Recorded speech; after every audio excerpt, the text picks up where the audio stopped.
cranked on a packed day here at Richmond.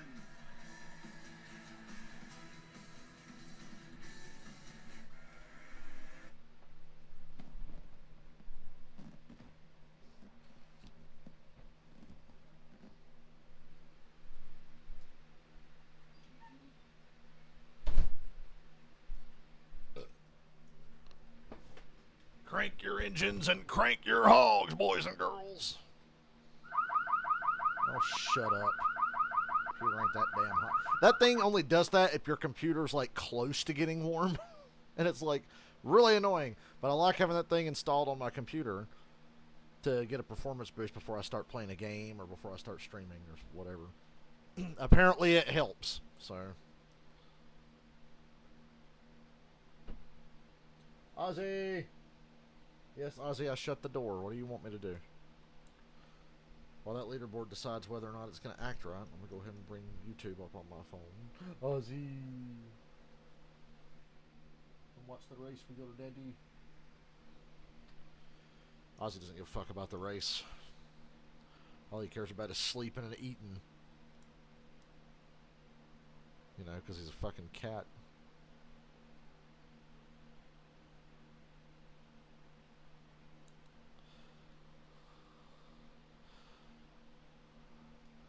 Damn, we got 14 cars on the leaderboard this week. How benevolent, NASCAR.com. It seems like it changes every week. One week it's 12, one week it's 14, then it's 15.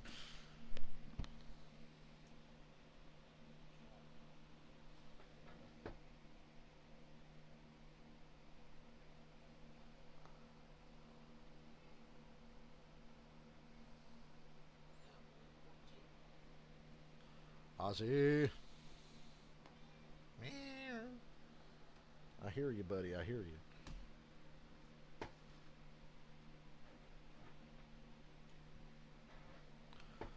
you. And I hear y'all, hopefully, at various points through the race. We can have a dialogue about this dramatic sport we love so much. Speaking of dramatic sports we love so much, we're only 6 Sundays away from NFL football. Preseason starts Thursday, the Hall of Fame game. But real football starts in 6 weeks. 6, you hear that, Mr. Rossi? Only 6 more weeks before I get to yell at my TV on Sundays for a different reason. But we got a new intro this week. Oh, yeah, they've probably been playing this, and I just never listened to it because I don't want to play the licensed music. I do miss the fat guy with the guitar. I'm in a lot better mood today because I got my Mr. Ozzy with me. He encourages me to be in a better mood. He's been very sociable today. Haven't you, Mr. Ozzy?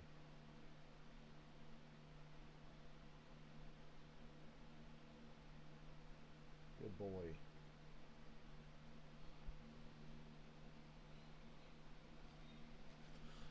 Old Denny trying to make it 2 in a row, starting 3rd. Tyler Reddick's on the pole. I think Chase Elliott's got the best speed he's had since coming back. And remember, Josh Berry finished 2nd here in the 9-car. Strategy played a factor, but they had speed because Larson won the race. Hendrick's good here. So I think it's another day of Hendrick, Gibbs, and Kyle Busch and Kevin Harvick will play a role as well. Hendrick, Gibbs, plus Kyle Busch and Kevin Harvick. The playoffs beginning, and you see this list on the left side of your screen. All of those drivers in yellow, they've won, so they're locked into the playoffs. But below that, Steve, it's still and the cut line. A.J. Allmendinger didn't do himself any favors wasting his time going to Road America yesterday to run like shit. Starts dead last on no practice, 17 points below the cut line, while Bubba Wallace starts 5th.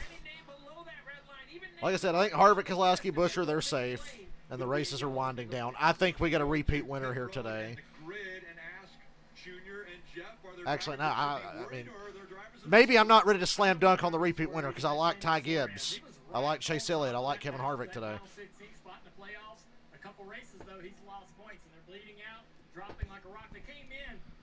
Stop the bleeding, Suarez. Stop the bleeding. Is it the storm here? Okay. There's another storm coming. If I lose power and the stream cuts off, it's because it's storming. So, yeah, there's a storm coming. Broken is not good. The guy I think on the other side of that's Michael McDowell. He's been good all year, but now we're down to a 5-race schedule to make the playoffs. And look at the 5 races coming up. He finished 6th here in the spring. He's been really good on road courses. We had 2 on them. We know that he's run drafting style racetracks. So these racetracks lay out well for him, and they run well every week, exceptionally consistent. So Michael McDowell with the upset, he is going to cruise himself into the playoffs. Now, let's go get him fired up. Oh, they're counting down to the command. And now, race fans, here to say the most famous words in motorsports. Please welcome Cookout representative. It's the Cookout 400. I should have told Dylan to stop and get some Cookout on the way. Yippee! Young Anakin Skywalker gives the command. Were you an angel? Right here, Todd Gibbs, young driver. He's been smart, been consistent. Gonna have to keep it up. That's right. Look at Wade Byron. Already got some marks on his car. Yeah, Byron's team didn't fix the damage. I mean, hell, 23's got some too. Burton, take your hands off that car. Most popular driver. He's not in the playoffs right now. Why Jeff Burton yelling? The race ain't even started. Save your voice. But they showed up this weekend with speed. They have the speed for the first time in a long time. We're going to go to commercial. When we come back, we're going to send this 9-car. Oh my God! We get a green flag coming up. We got the green flag coming up, and I need a bathroom break already. Excuse me.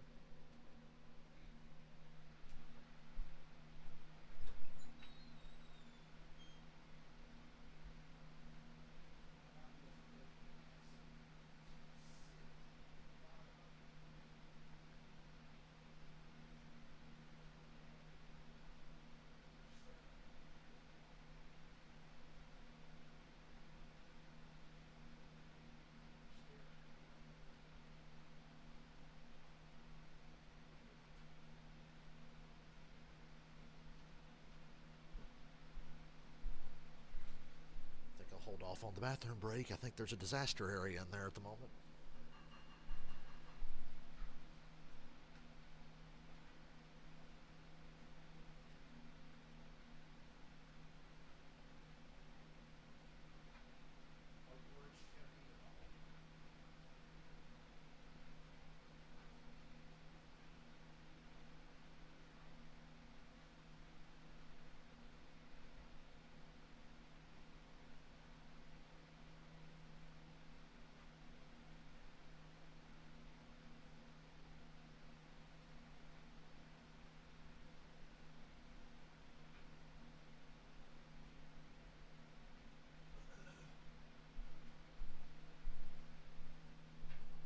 Ooh.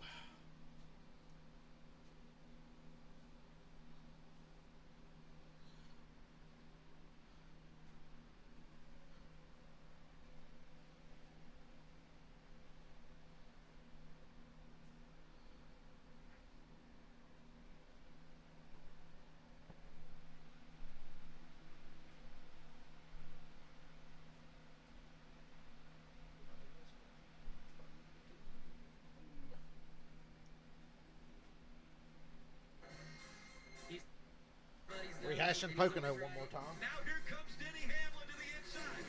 He runs the 5 wide, almost into the fence. So I'm sure he was in the right there as well. Did he have a right to be mad at you? Larson loses the lead. Hamlin's out front. Both guys wrecked themselves. I've been cost a lot of good finishes by him throughout my career. I didn't hit either one of them. Didn't touch them. I know he says I just love the audacity of I never touched I don't him. think I've ever had to apologize to him about anything. Like what? Look at that. Wow, he is angry. Not that I'm sure he's going to say sorry after this. Yeah, we're friends. Yes, this makes things awkward, but whatever.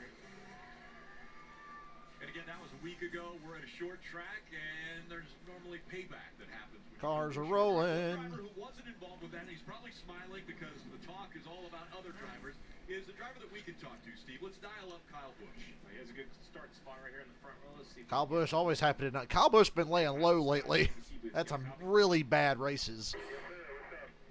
New Hampshire's as bad of a cup race I've ever seen him drive. 3 wins already. I know the short tracks have been a point of emphasis. How's the outlook for the day?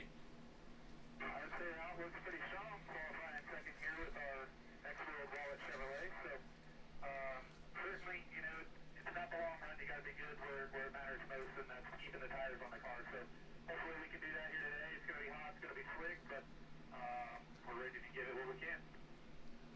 Well, 6 times in your career you've triumphed here at Richmond. Handicap it for the fans. We keep hearing hot and slick. Keep the tires on it. How does the driver do that?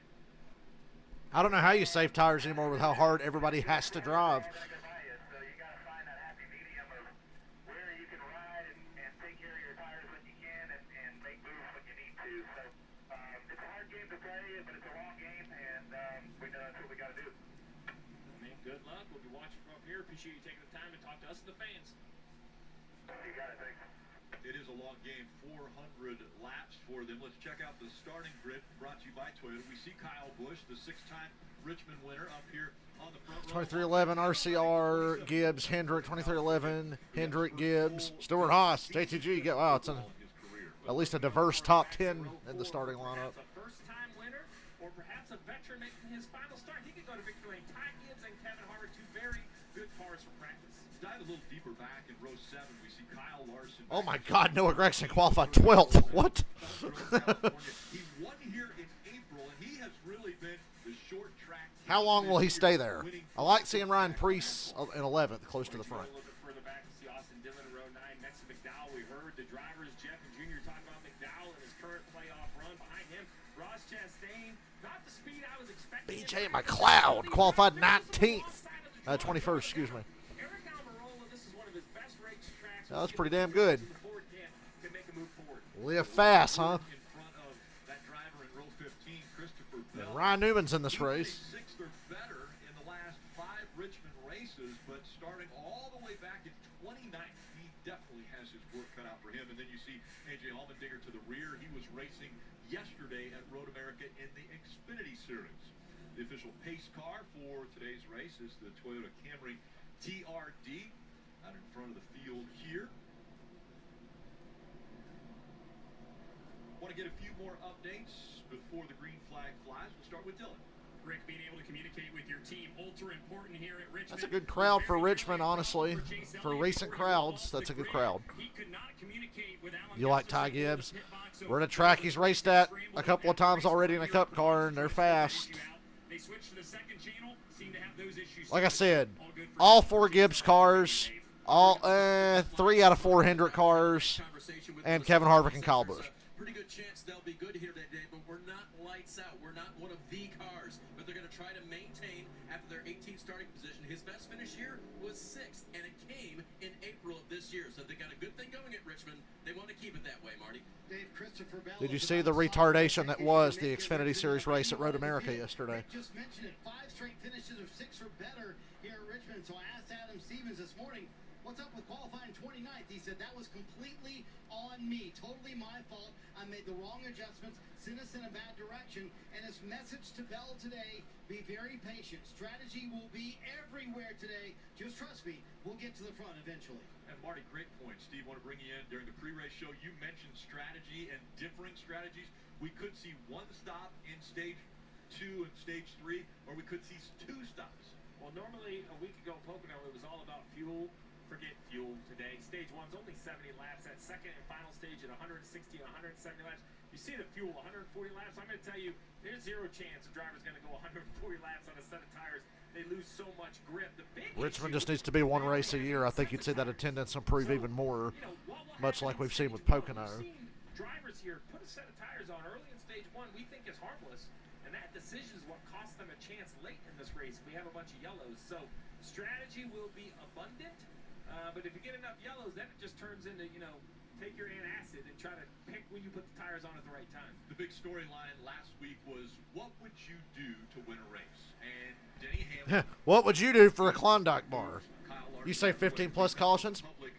Richmond is so unpredictable. You don't know if this is going to be Kentucky, but on a short track, or if it's going to be like Pocono last week or Road America yesterday. What every driver in the field will be willing to do. Some don't like it. Some are afraid to talk about it because they don't want to get involved in the conversation. But that does look like what Cup racing has become in 2023. Riding along with Denny Hamlin and that Toyota on board as they come out of turn 4 for the final time before we see the green flag. All right. At Richmond.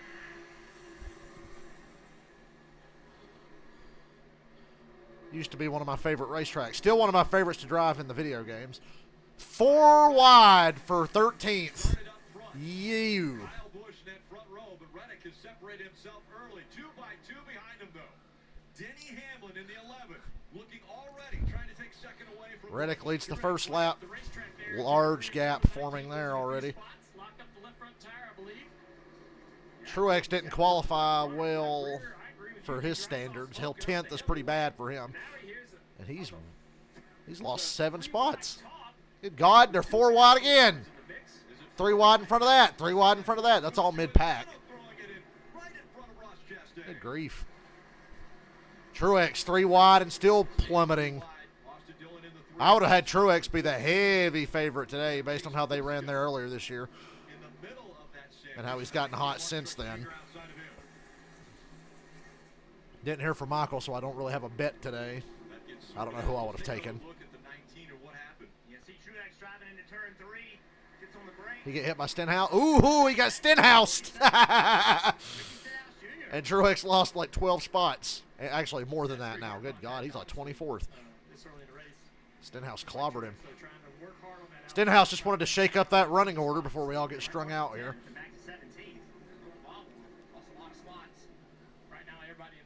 Remember, he's racing for regular season points against William Byron and Kyle Busch and Kevin Harvick. We just heard Kyle Busch say to protect your tires, you got to slow down a little bit, but you got to find the balance because you don't want to slow down so much that people pass you, but you want to stay in front of them. How, as a driver, do you do that? You just got to maintain the gap. You know, you got help from your spotter behind to tell you about the gap behind you, and you obviously can see what's out in front, but you just need to know what kind of lap times and what kind of speeds behind you to be able to moderate how hard you're driving your race car. Hamlin's catching Reddick for the lead. Now that he's cleared Kyle Busch. Bubba's passing the 24 back. They've traded that spot already. Monumental for the 45 driver because it's the first laps he's ever led on a short track. I think that is an amazing statistic for Tyler Reddick. Well, he better not get too used to it because that 11 car. You can make it to the end of this stage on gas. You're going to want to stop for tires. A little more overcast today. The forecast all week said it was going to be bright and sunny and high 90s. I guess it's like low 90s, humid and overcast.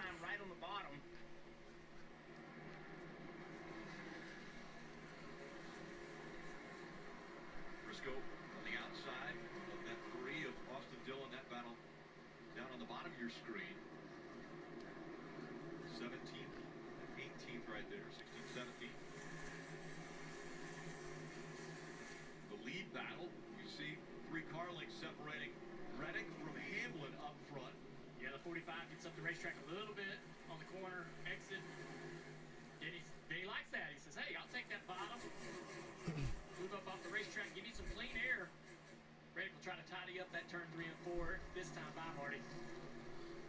Tyler Reddick out front. He is in the playoffs with the win earlier this year at Circuit of the Americas, but this is a pretty important race for Tyler Reddick and the 45 team. His crew chief And the tires are officially dead at this point. We're 10 laps in. And Billy told me we have to start building some consistency and some momentum. Speed has not been our problem all year long. Execution had. Ryan Preece is 9th. And he said that honestly is the first race we've executed. He was really good at Martinsville this year. Other than that, not good anywhere. Well, consistency is the key, right? You got to have the firepower to win when you get late in the playoffs. But with Hamlin is no longer catching Tyler Reddick. Advancing out of round 2, consistency still pays. Only 3 guys can win in each round. I think it's vitally important, and that's really what the guy at the bottom of your screen, that 22 of Joe Logano, he's the champion from a year ago, and that's kind of what he did. Consistent, worked his way through the playoffs, and then Briscoe. He had the firepower and went and won Phoenix. Briscoe looked like he was using up the 38. He was going to Hamlin him, but he didn't. Position since the start of the race. LaJoy and Allmendinger, both of those have moved up 5 spots. As we see, speaking of moving up, we saw the 10 of Eric Almirola move up the racetrack and push that 22 a little higher than I think he wanted to go. Keep this in mind, we're 11 laps into a run, and the cars, every car in the field has slowed down over 1 second from their fastest lap. That is just how quick the grip goes away. Yeah. Already over a second of tire fall off. Bubba's got good speed here. I think Bubba's better than the 2 cars in front of him, actually. Yeah, the way he rolled the center there and Chase Elliott couldn't Go, Bubba. You need points. He dives to be inside here in turn 1 and 2. Just don't blow it on pit road, 23 team. You realize how many points they probably cost Bubba at Atlanta? That's going to come back to bite them here with these 2 road courses coming up. I'm worried that the stupid strategy call at Atlanta and 2 road courses are going to kill Bubba's playoff chances. So he better be good today. Next week, he almost won. He should have won Michigan last year. And obviously Daytona at the end of the year. Have a great day today as he continues to build on his, the points he has over the bubble. We got some road courses coming up. We talked about it in the pre-race. He knows he's not great at those road courses, so a good day today is important. 2 wins on the career for Bubba Wallace. One at Talladega, the other at Kansas last year. Hasn't happened on a short track, though, yet. Dylan. Well, and Junior mentioned that this place has been a struggle for Bubba in the past, and here's the reason why. This place, in a place like Loudon, these flatter short tracks, the car just doesn't drive very well generally, but it's always fast. And Bubba says, I'd rather it be that way than the opposite. So it's just going to be about managing that balance all day long. It's going to be extra. Remember I said Bubba's better than the 2 cars in front of him? You're seeing it.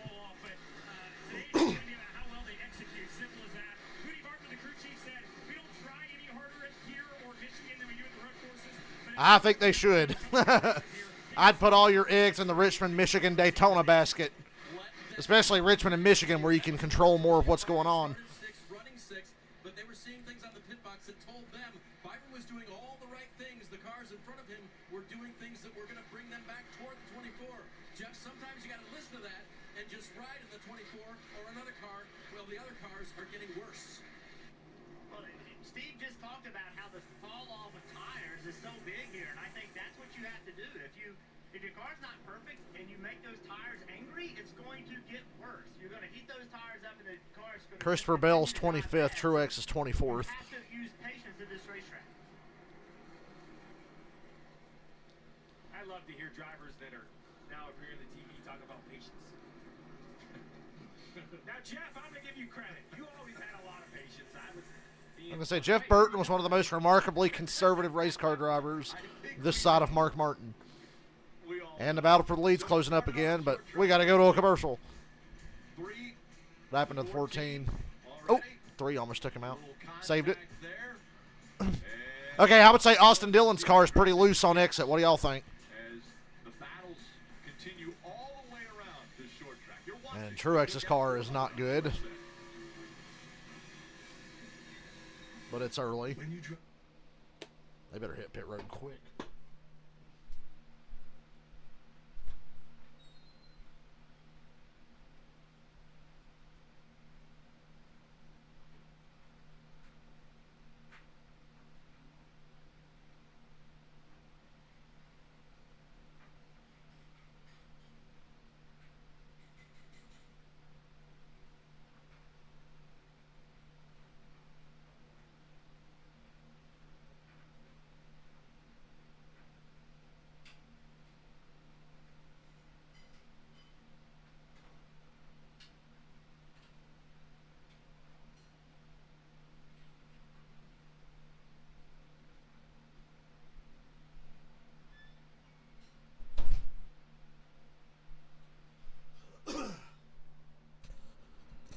Today is a better day.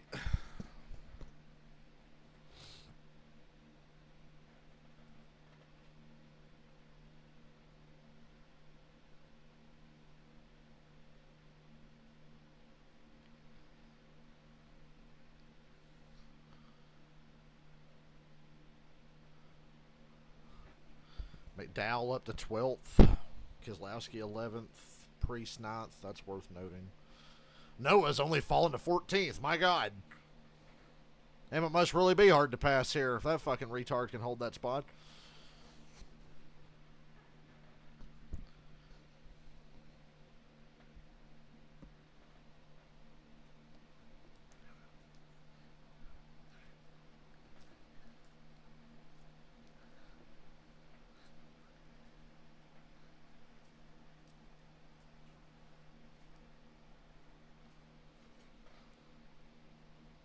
Michigan's getting better every year now as the track ages, and these cars are a lot better on that style of racetrack now.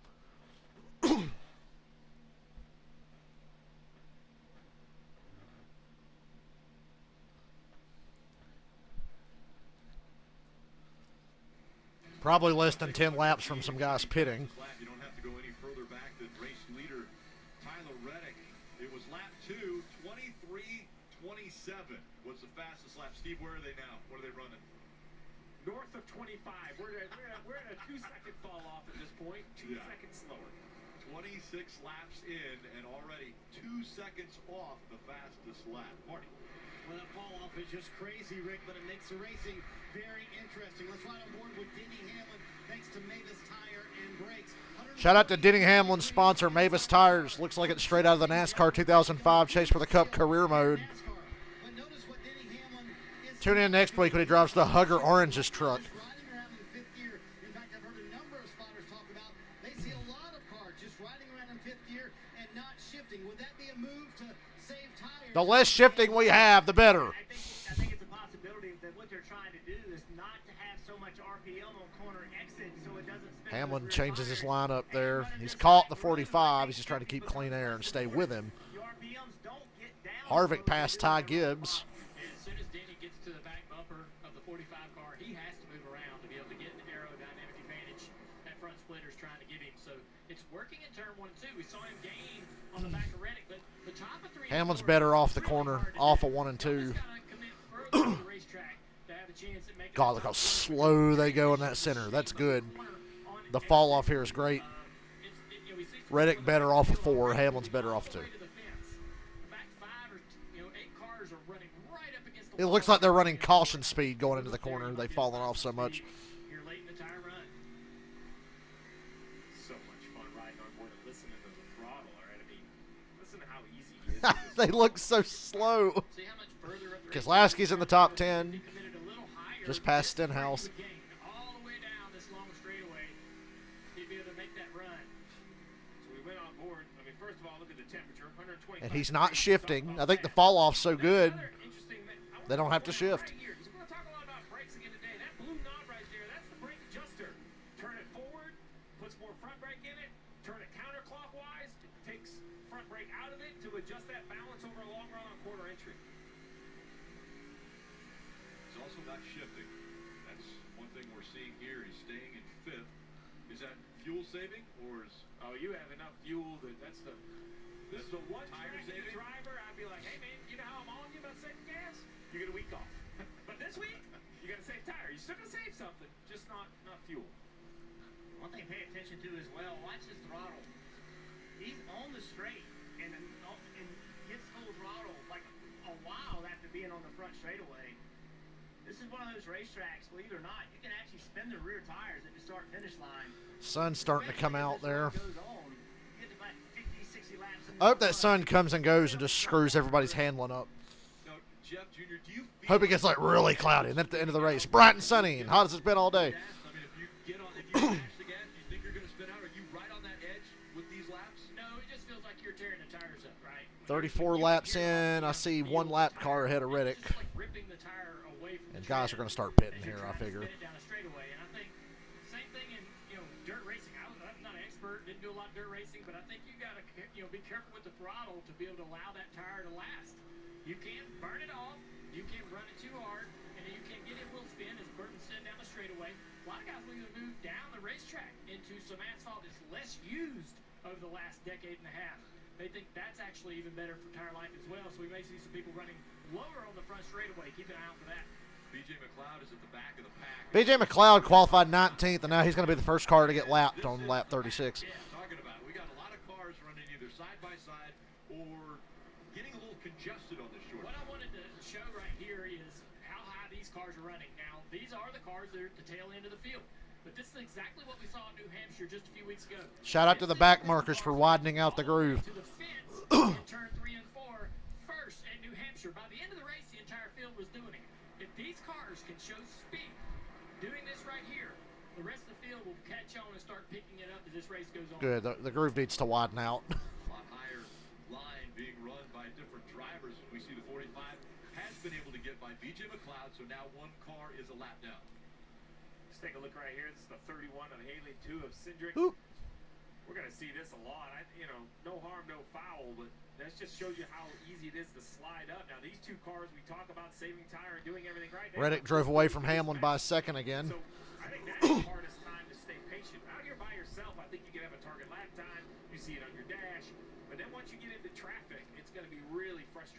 because Look at the slow speeds in the center of the corner. Right, so they're only a couple tenths slower than the leader. It's not like they're going to just drive right by him. And they Nobody's pitting yet. Hardest because they're trying to stay on the lead lap. The second place car catches a little bit more of a break by those lap cars. They're already a lap down. They're not going to hold up second, third, fourth as much as they will the leader. So this is an opportunity for Denny to try to close the gap and maybe pass the lead. Can't believe nobody's hit pit road yet. He ran the bottom of the racetrack. What he did do is stay against the wall for forever into turn one, meaning that he trusts the grip up on the upper end of the racetrack. As we ride along, watch this. He's going to put the right side right on this wall, and then he's going to stay against it as long as he possibly can, and then get to the yellow line a little bit later. See Reddick up the racetrack sooner? Denny Hamlin, he's running that yellow line all the way around the corner. Two completely different ways of driving this racetrack. So Denny Hamlin running second. He's a little over a second behind Tyler Reddick, who has been out front all 39 laps. Denny, pre-race, well, he was out there having a little fun with the crowd, even though they were booing here in Richmond. You know that feeling when you wake up and you're all excited? There's a cup race today, and then the race starts and it's at Richmond, and your excitement just slowly drains. Yeah, we're at that point now, but it's early.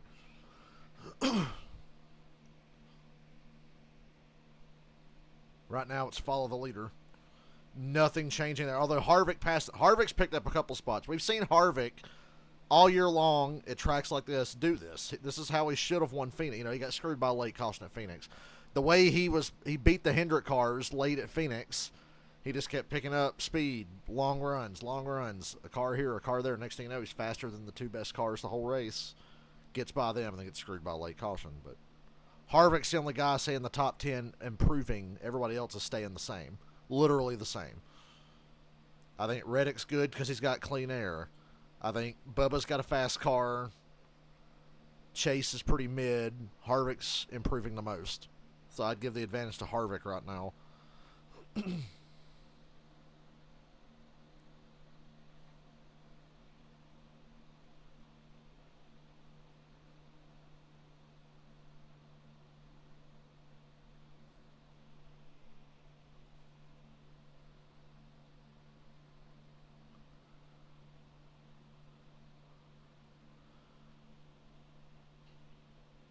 Is everybody going to run 70 laps on a set of tires here? I would actually be shocked at that.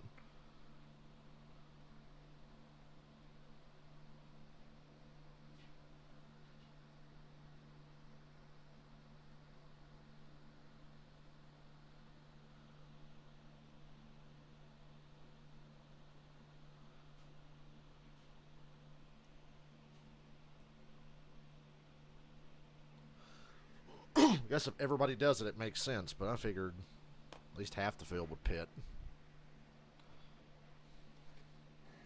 I know in the next stage you'll see guys do different pit stop strategies.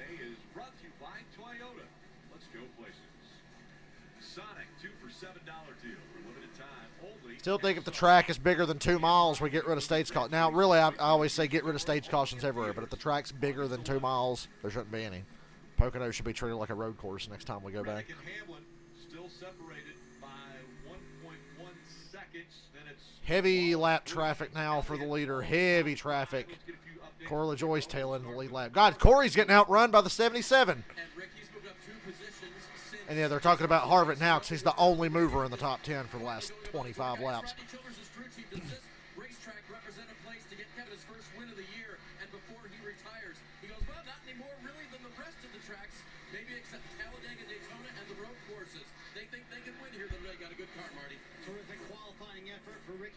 And Bubba did pass Kyle Busch for third. That much better than the 8 and the 9. It took them that long to be able to get around them.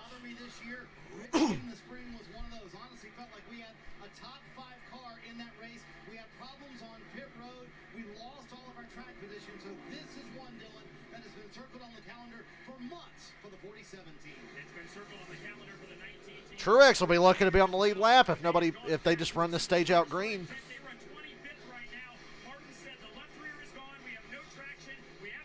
No left rear, no traction, and no track position. Because Stenhouse nailed him on the first lap, so we don't even really know what Truex has. didn't think any car in the Gibbs camp would be off this bad today. You know, Bell's not exactly setting the world on fire either. Chase Elliott past Kyle Busch. Kyle Busch really starting to fade now. Again, Allmendinger was in Road America and that race yesterday in the Xfinity Series, looking for a win for Colleague Racing, and then this morning flew here to Richmond so he could run this race, and that was already on the schedule. At the beginning of the year, they had already targeted Road America as a race that A.J. Allmendinger was going to run in the Xfinity Series. Well, they didn't know that he would be 17th in the points, and again, you take the top 16 into the playoffs. So Ty Gibbs fell to 10th, so I'd say Gibbs and Kyle Busch are really struggling. Kyle just got passed by Harvick. AJ wasn't better yesterday. So we have our goers, Kyle Busch and Ty Gibbs. Had some brake issues and just couldn't really contend. Congratulations, Junior. Sam Mayer, it was an impressive. Yeah, congratulations, Junior. Sam Mayer won, but how about that choke jaw from Justin Allgaier? Did a heck of a job on that final lap. Yeah, it was awesome to see Sam finally get that win today. And I'm equally surprised by the 16 car. I felt like that this would be a bad, bad deficit for them to overcome, not having practice, not having qualifying for this driver. But hey, it shows us how good AJ is and how confident he is to come here and show up and move through the field how he has. And I think it's opportunity for them to have status quo and continue their march toward a playoff. Ryan Blaney, 24th. Austin Cindric, 28th. Joey Logano, not even in the top 15. Harrison Burton, 35th. Penske completely out to lunch again, a non-factor. I know they wanted to run better yesterday, but appreciate the commitment they made and fulfill them. Penske takes too many weeks off. And Kyle Busch lost another spot. Suarez 29th, Chastain's 21st. Trackhouse again, non-existent. They've had Nashville and Chicago street course, and that's it.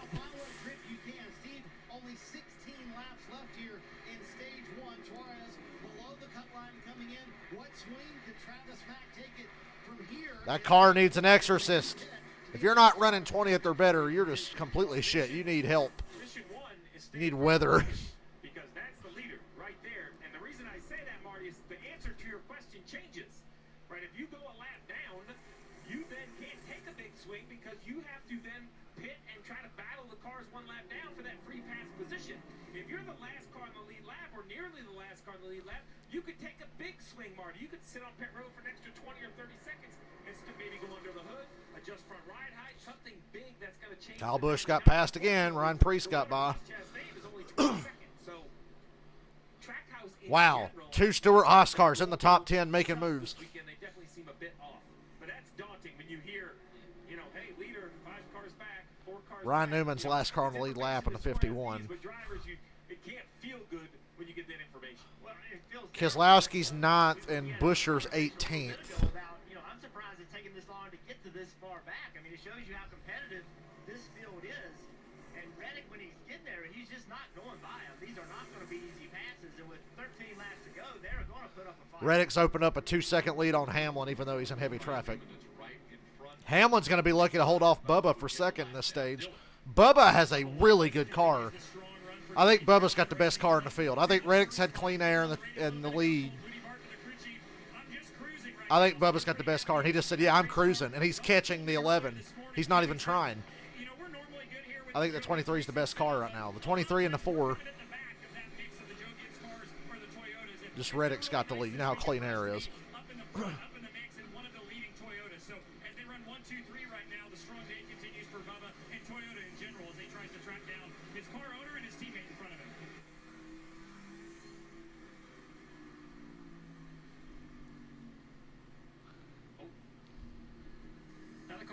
Run so far today is this 41 of Ryan Preece, sitting in 7th position and closing. Keselowski's up to 8th. Kyle Busch drops to 9th. 27 points. tough year in an argument the last couple of weeks with a few different drivers. Frustrated over how this year has went for this 10 team. to go in stage 1. Harvick running 5th and Preece in 7th. Michael McDowell is 11th, 1 spot away from an extra point. That's worth talking about because Gibbs is 10th. He's below the cut line. Bubba's third, who's above the cut line. So, Jim, you just referenced it, and last week was the second. Kyle Busch 10th. Ty Gibbs up to 9th, so that's 2 points. I think McDowell's going to get at least 1 point here. He'll pass the 8. Corey LaJoy. And here's Corey LaJoy. He's on the inside. He thought that the 48 was going to be looking inside, so he went the middle row, and then he drifted up. He caught the 48. Oh, look, they're showing that thing that should have been a caution last week with 2 to go. After the race.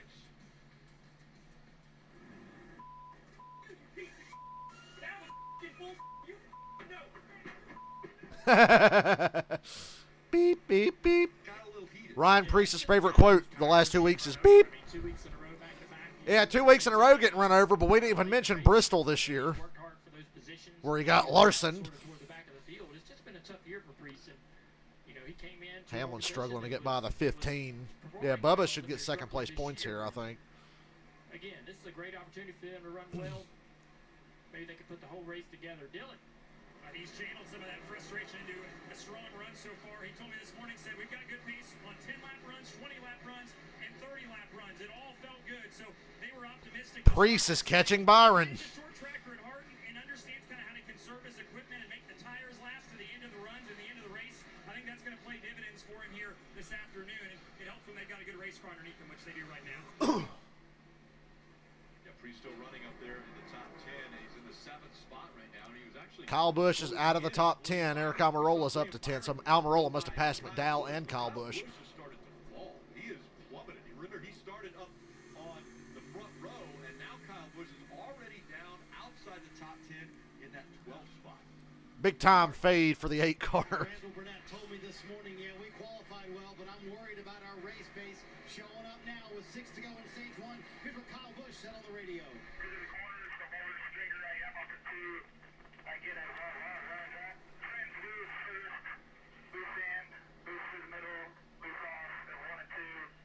Maybe I expected guys to pit because of NASCAR heat. I couldn't run 70 laps on a set of tires at Richmond. The right front would literally explode. Whoa, whoa, whoa. Well, that's a new one for me. Ask Dale Jr. about the time he said it went whop, whop, whop. Or my favorite, pow, and then into the wall. Don't get better unless you can position the car better through the middle of the corner. Eric Almirola, 9th. You know, there are setup characteristics that you always have on corner exit. Now, I don't know what that specific description would be. This battle right Suarez, last car on the lead lap with 3 to go. Just 3 laps to go in the stage. Ooh, 45. He drove off in the corner at the same angle he wrecked the 3 last week. It's amazing how Reddick has such a big lead, and these lap cars are racing him like asses because they have to. And it's still not slowing him down. And Bubba can't get by the other. Oh, Suarez got loose middle of 4. This could help the 45 make the pass. 2 to go. Suarez has to make a decision. Does he keep battling, allow the 50? No, you keep battling. You don't want him to get away and lap another car, God forbid, in the next 2 laps. Bubba's going to the outside of Hamlin off a 2 for second. Yeah, Bubba's going to get 9 stage points here if he makes this pass. 45 still can't clear the 99. Bubba got a little tight. Now the back end starts to shake. Hey, Bubba's second, 1 to go. Reddick still can't pass the 99. Now there's a world of difference between the free pass and last car on the lead lap. So you go, Suarez. Do what you got to do. Bubba still can't clear Hamlin, but he's clearly got the speed. 1 more corner, Suarez. 1 more corner. Tyler Reddick, stage 1. Let Suarez go there at the line. Suarez was going to clear him anyway. Reddick, Bubba, Hamlin, Chase, Harvick. And I think Bubba and Harvick have the best cars on the track. I think Reddick's just as good, but is he going to stay that good if he doesn't have the lead? I look at the cars that are good in traffic, and I really like Bubba and I like Harvick.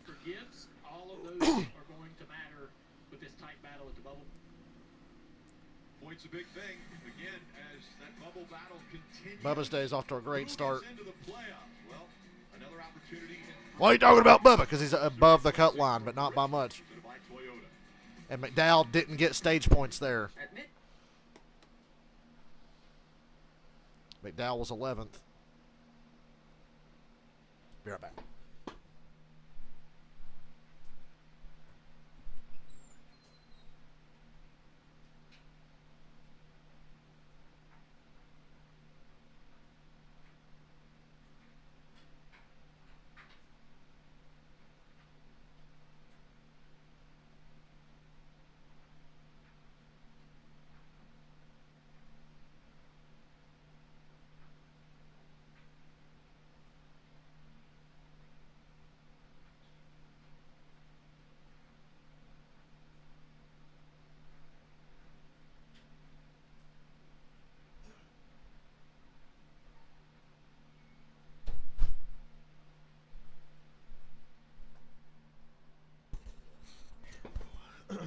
Gonna play GTA again tonight. Might do some racing in that if we can get 4 or 5 of us. If there's 5 of us, hell, we will race.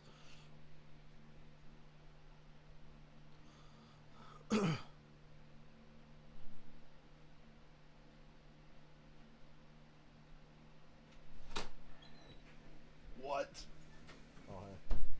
Timing is impeccable. Oh, I was looking at that shirt. Yeah, one of my free shirts from Lickstrap.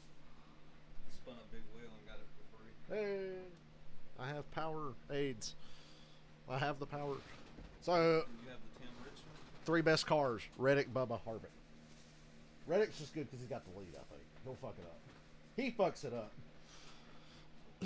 But yeah, Reddick, Bubba, Harvick. Bubba and Harvick are the only 2 guys that were passing cars in the top 10 and actually going somewhere. Everybody else either staying the same or losing spots. Where's Briscoe? Where's Briscoe? He almost hit the wall a couple times early. The movie Gran Turismo Based on a true video game. Dude, have you ever played L.A. Noire? You gotta try it. That game just will piss you off. But in a good way, it's not like frustrating because you're a detective and you're solving crimes and you gotta ask the right questions of the suspects and shit. And if you fuck up the questions, it's like, oh, you screwed up. And I'm like, what the fuck? You have to like read their facial expressions. But it's funny because it's a video game, it's exaggerated. So there's this one old man, like, did you see who stole the car? And he goes, no. His face seriously does that. It's like, yeah, you're lying. Most of the time, if they're telling the truth, they make a lot of eye contact. They're like, no, I didn't see it. And then you hit good cop. And they're like, you ask them a question, they're like, I don't know. And they start going. The eyes start moving like a lot. You're like, you're lying. I had to convict the guy of the murder of his wife. And there was like massive evidence to show. I know that Bubba did not take 2 tires. That cannot be right. No position change out of the top 5. That's not right. You're not taking 2 here. You're out of your fucking mind. He would have gained the spot. Yeah, and then he'd lose like 30. As soon as they drop the green here, he'd lose like 30. So there's this case where a man's wife's been murdered. And he's got a history. He punched her before. He was abusive. They have a daughter. All the evidence points to this motherfucker. But then there's like this creepy fucking pedophile dude who was like lurking around the high school nearby and like trying to steal shit from their car that he had left parked there. But in the car was like some of the evidence that, yeah, he murdered this bitch. He murdered his wife. And the pedophile guy's like, I don't care about no old woman. I like him young. And they're like, so it probably wasn't him. But I'm to the point, I haven't picked up playing since I finished that case. I'm going to play it tomorrow. I was like, I don't think either of them did it. I think it was somebody else who framed him. And then the pederast just happened to be at the school, like, perving on some girls or whatever. I don't know. But I had to convict the fucking guy of killing his wife. Because, like, every bit of evidence. He lied about his shoe size. There was footprints at the crime scene. He lied about his shoe size. And his shoes matched the footprints that were at the fucking crime scene. His overalls from his job were in the trunk of his car, covered in blood with a bloody tire iron. Then we question him, and he, like I said, he lied about his shoe size, and his eyes are darting around. He's kind of full. He seems like he's full of shit. Then, as soon as you leave his house, you catch him in the backyard trying to burn possible evidence. So I was like, hey, I'm charging you with murder. And then the fucking head guy at the police department's like, you ought to be ashamed of yourself, you bastard. And I'm like, the evidence said he killed his wife. But I've never played L.A. Noire till now. I'm pretty sure he was framed. But I had to convict him because of the evidence. It was made by Rockstar, so it's like, you know it's good. I'd never played it before, really. it feels like you're playing Red Dead Redemption, but it's set in the 40s and you're a fucking detective. So the cars are rad. They handle like shit because it's the 40s. NBC Sports coverage of NASCAR on USA. But it's the only Rockstar game that has like real cars. It's like Lincoln Continentals and Pontiacs and shit. Motorcycle insurance. Progressive.com. GTA Credit card company. It's exactly what it is. And by Toyota. But it feels like you're playing Red Dead Redemption. The control, the physics and everything are very Red Dead. Which makes sense. It came out the year after Red Dead. Take a look at the race analysis here, Steve. Well, so let's talk about the race kind of like that, River, right here. So stage 1, it's over. We're out here in stage 2. We got around 160 laps. Well, fuel says you got to come one time. Right here in the middle. You stop in the middle of your road trip. You keep going. Are you coming? I'm coming. So slow. I think there's a chance we're going to see 2 pit stops. So did you see the retardation that was the Xfinity race yesterday? And then 75 more, or you can run maybe just a little over 50 pit, Ridiculous. 50 more pit, and a little over 50 I wasn't even again. going to watch the math would say highlights pitting on my twice phone. is better. Sam Mayer wins, and I was like, what? Yeah, that would have got my attention. The I kept looking at the leaderboard, and I was like, oh, gosh, you got it. Allgaier led the whole race. On the first overtime, the 19's blowing up and stays out and brings out another caution. First overtime, Allgaier slips off in the dirt on the restart because of the speed drop. Spun out. Bubba's going to lead every lap of this. As soon as he gets by the 45, he's gone. Good restart. The bottom seems to be really good early in the run, and the faster you are. But they pointed out how the back half of the field was running against the wall. Go, Bubba. We got to get this lead early and just check out. You can't let the 45 check out again. I told you Bubba's got the best car. Bubba led that lap.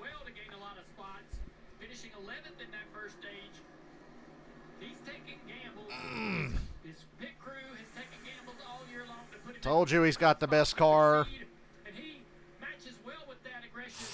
Oh, I couldn't tell if he was going to get left reared or not. Damn, Bubba's got the lead. Get fucked, everybody. Show the crowd. Michael McDowell, top 10 for the first time today. Kozlowski, top 5. Really? Yeah, there. I couldn't recognize his car. I was looking for him.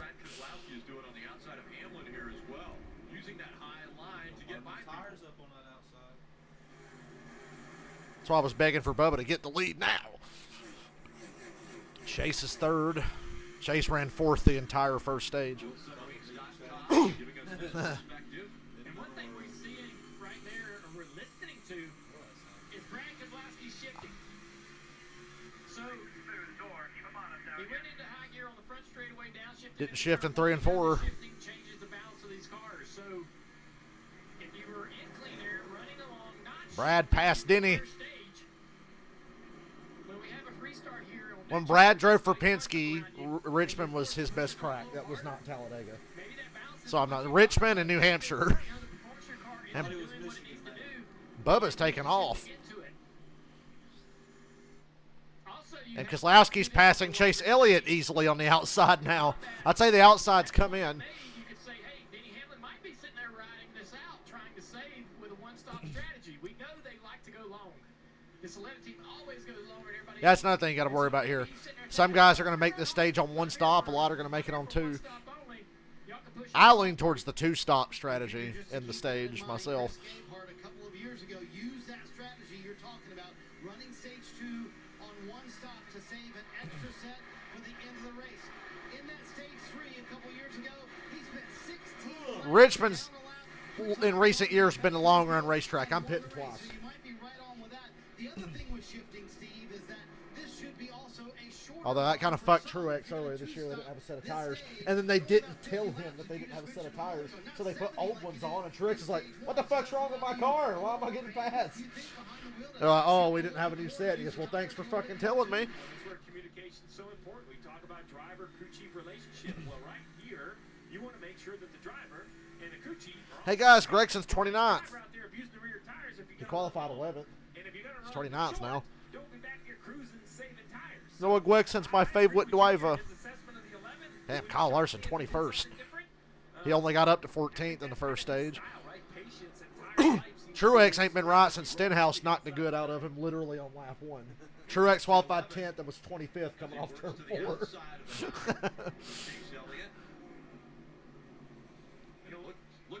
Joe Logano 10th. Where's he been? I pointed out in stage 1, the best running Penske car was like 15th. This racetrack, the bottom is the way to go for the first 5, 6, 7, 8 laps. But today, we just saw Bubba Wallace. He took the lead from the top.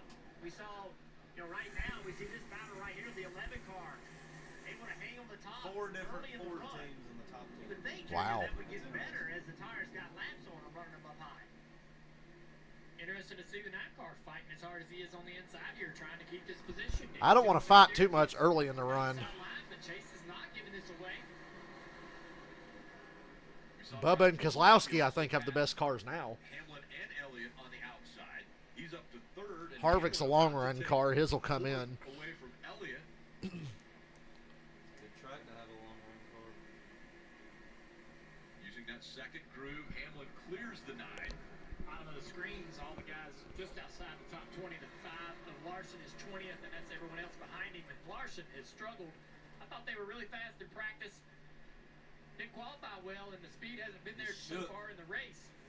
He's up the racetrack now, getting challenged. Denny Hamlin's in his head. In that 3 car. Junior, you were high on the 41 of Priest and the runway they were having. Oh, Briscoe for the 3rd time today about lost it. Why is Bill running so bad? Bill and Truex are awful. I don't even need to see where they're running. They're with Briscoe and Austin Dillon. They're not running good. I don't care. Issue with Noah Gregson in the 42. Take a look at the lockup. The issue with the 42 is Noah Gregson. Let's be honest. Down into the corner. Oh! Almost trying not to run the 18 car. That's all he's doing there, and he's loose right here. Oh, what a great qualifying effort wasted. Contact with Corey LaJoy right there. Corey was getting outrun by Ty Dillon in the first stage. I couldn't believe it. I've seen a lot of it. I mean, we're not able to catch everything going on out there. Truex has been banging doors with the 99 of Suarez. They were beating on each other hard off turn 4. A lot of contact here back in the pack. Moving Racing on the back lead here in lap. the back half Yeah. of the field, more intense than what you see out front. These people are back here panicking, trying not to lose spots, because they know the further they fade to the rear, the more risk of going a lap down and losing control of this race entirely goes. The fight for position in the middle of the pack. Do not adjust your sets. Bubba Wallace is leading. Is it gonna rain? Is it raining? Did they rig it for him?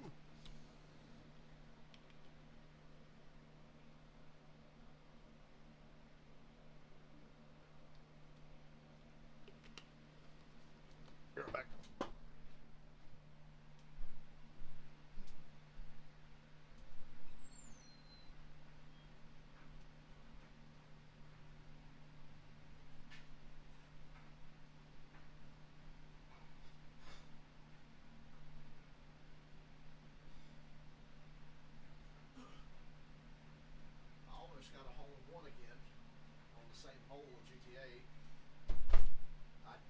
The exact same way, and it took a bounce and it hit the pin, but it didn't go in the hole. And I was like, damn, thought I had another one.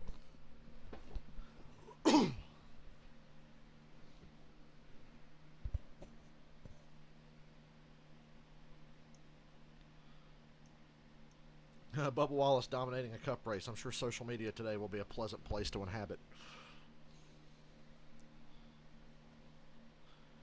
Maybe hear Aaron Rodgers talk shit to Sean Payton and the Broncos. No, I did see something about it, but I didn't hear what he said.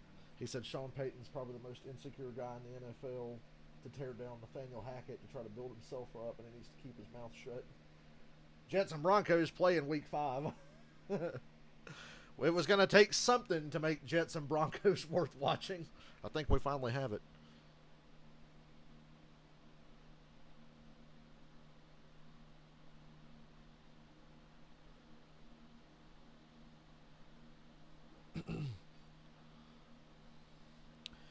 Reddick said at the stage break he wants to save early this run to see what he has later on. So, Bubba Wallace still out in front. Who? Cup Series racing from Why are they talking Richmond, about him? Why they gotta bring him Toyota. up? And fans, NASCAR and the Premier Partners. oh yeah, and Bubba's spotter Freddie isn't there today. He had a death in the family. To learn how you can win an So I figures Bubba will go fucking win one while Freddie's not there. Fan, what you're doing right now. You see a lot of fans here at Richmond enjoying watching Bubba Wallace Wallace out in front. He's got a 1.6-second lead right now over Tyler Reddick, then Brad Keselowski, Denny Hamlin, and Chase Elliott all in the top 5. What a run so far by 23-11 and the 23 above Wallace. I didn't have him on my radar after practice. Practice was a little broken. When I saw Bubba qualified 5th and know all the Toyotas generally have the same speed, I was like, yeah, he's going to be a factor. Put together a great start here. Bubba Wallace, his normal spotter. I didn't watch the truck race. Who won the truck race? He's got Trey Poole up there because, Do you know? yesterday Freddie Kraft. I got no fucking clue. I went to bed. I was going to watch the highlights of that until I seen where they raced. Exactly. That's why I went to bed. Like, ain't making that mistake. Hey, Busher's in the top 10 finally. Tommy Kraft on the driver's side door. Carson Hosevar. Hosevar won. Okay. Yeah. Late father. I didn't know he won, but I heard he dropped an F-bomb on TV. I saw Haley Deegan trending on Twitter, and it wasn't for a good reason, so I'm assuming she did something dumb. 4 seconds. She finished the 15th. lead for the 23. Bubba Wallace over Tyler Reddick. Let's get a few updates, and we'll go back to the 7th race. Noah Gregson's getting outran by a Rick Ware racing car. Actually, 2 of them. No, I think the 15's a lap down, but the 51's in front of him. He would get stage points. Now, might not be a big deal, except that Eric was starting 24th. He got all the way up to 8, got 3 stage points, and that car is good. Don't forget what they did in the spring in April. We went from 32nd to 13th on the day, Marty. Dylan, sorry. Another big mover is Chris Butcher up 16 spots, just broke into the top 10. They felt like they got a bad draw in qualifying. We're in the slower of the 2 groups in practice and such, so felt like they were much better than what their qualifying time showed. Biggest thing they wanted to do early was just move forward so they didn't get laps starting that far back. They did that and then some. Only complete for Butcher, just the car built a little bit free on the entry at the end of stage 1, Marty. Dylan, good call out by Dale Jr. a moment ago to point out Kyle Larson, who won the Richmond race just a few months ago here in the spring, running 21st. Did the 9 and the 5 switch cars this week? How practice went. He said, I had to slow. That's what it feels like. He said, the reason we won the spring race, we had such a good short run car. So we tried to build some medium run speed in the car. But Kyle was driving through that, just trying too hard every lap in practice. So Steve, I'm curious, did you ever have to tell Dale Jr. or Jeff Gordon, hey, slow down in practice, take care of the car? We heard Kyle Busch mention it earlier today as well.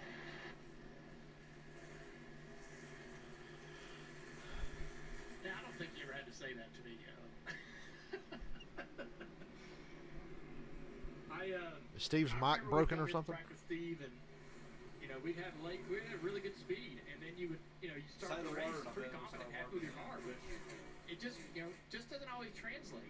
A lot of times, speed in practice doesn't show up in the race, and sometimes speed you haven't had all week. I find in modern NASCAR, qualifying tells you everything you need to know. Because that's as hard as they'll drive the car. And it's like, yep, that car's fast, that car's fast. Used to, it was like, I don't read too much into qualifying. Now I'm like, yeah, look at qualifying. Not that guys can't recover from qualifying and win the race or be top 5, but generally, cars that are fast in qualifying now usually dominate the race. Ergo, 4 of the top 5 started there today. In the second race in the second half of the year. I've always thought this is one of the toughest tracks. And we're over a quarter of the way through the race. I used to think it was because it was day practice for a night. I do wish we had more practice, though. I think that was a good excuse, but I'm not sure that was real, because now that it's day, I agree with what Junior was saying, that Day. translated race 1 doesn't mean What does Mike Epps have to do with this? So, and I wish I had an Yeah. answer. Okay. Pretty old, you would think it would be pretty consistent, but man. See, you don't know Baby D. That's why you're looking at me, because you don't know Baby D.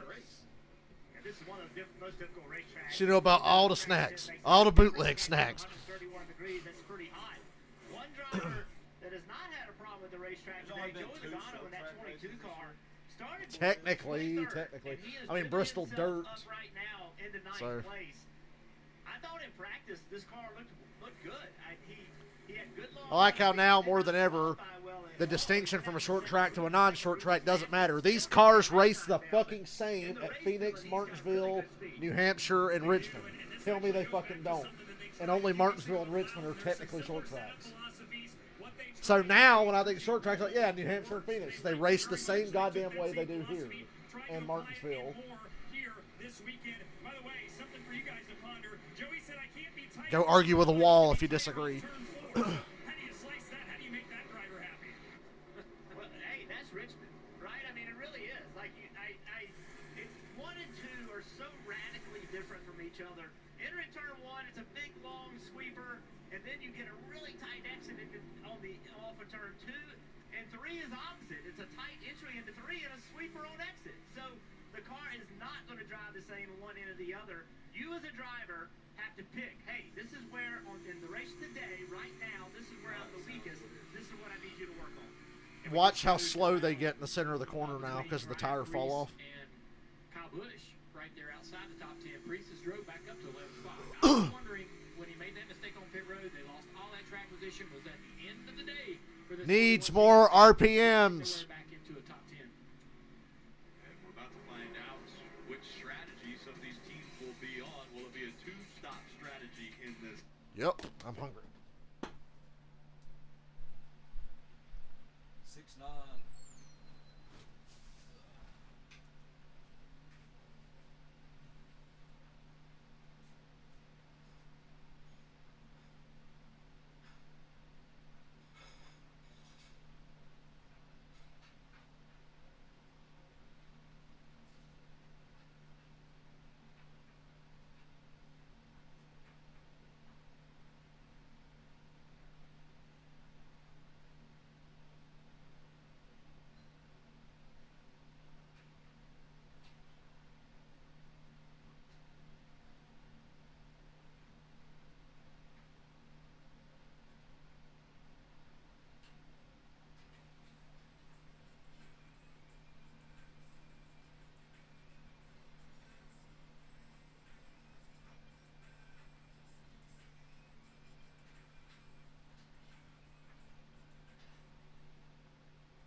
Had the best Papa John's I ever had the other day.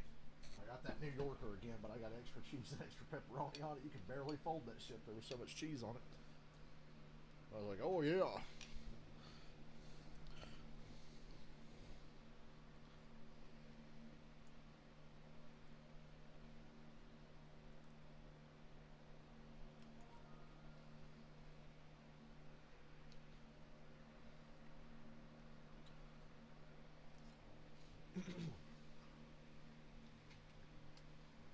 By Christopher Nolan, Oppenheimer is an IMAX shot at What's Oppenheimer? I've never heard of it. Audiences into the Jesus pulse-pounding Christ. paradox of the enigmatic man who must risk destroying the world in order to save it. I'm sure it's a really good movie because Chris Nolan made it. But I think Barbie is proof that marketing is the key to success for any movie. Because how many times have you heard about Barbie? And they're like, ooh, we can attach it to Oppenheimer too. You think Oppenheimer, you think of Barbie. Those movies are attached at the hip forever. 120 to 125 is kind of the summer average inside the car. The worst we've seen that I can remember is Chicago, 150 degrees inside the cars several years ago. But anywhere around over 130 is nasty, nasty temperatures. At a short track where you're working hard. Not a lot of air moving around in the car. Speeds are down. And so it's going to be pretty uncomfortable.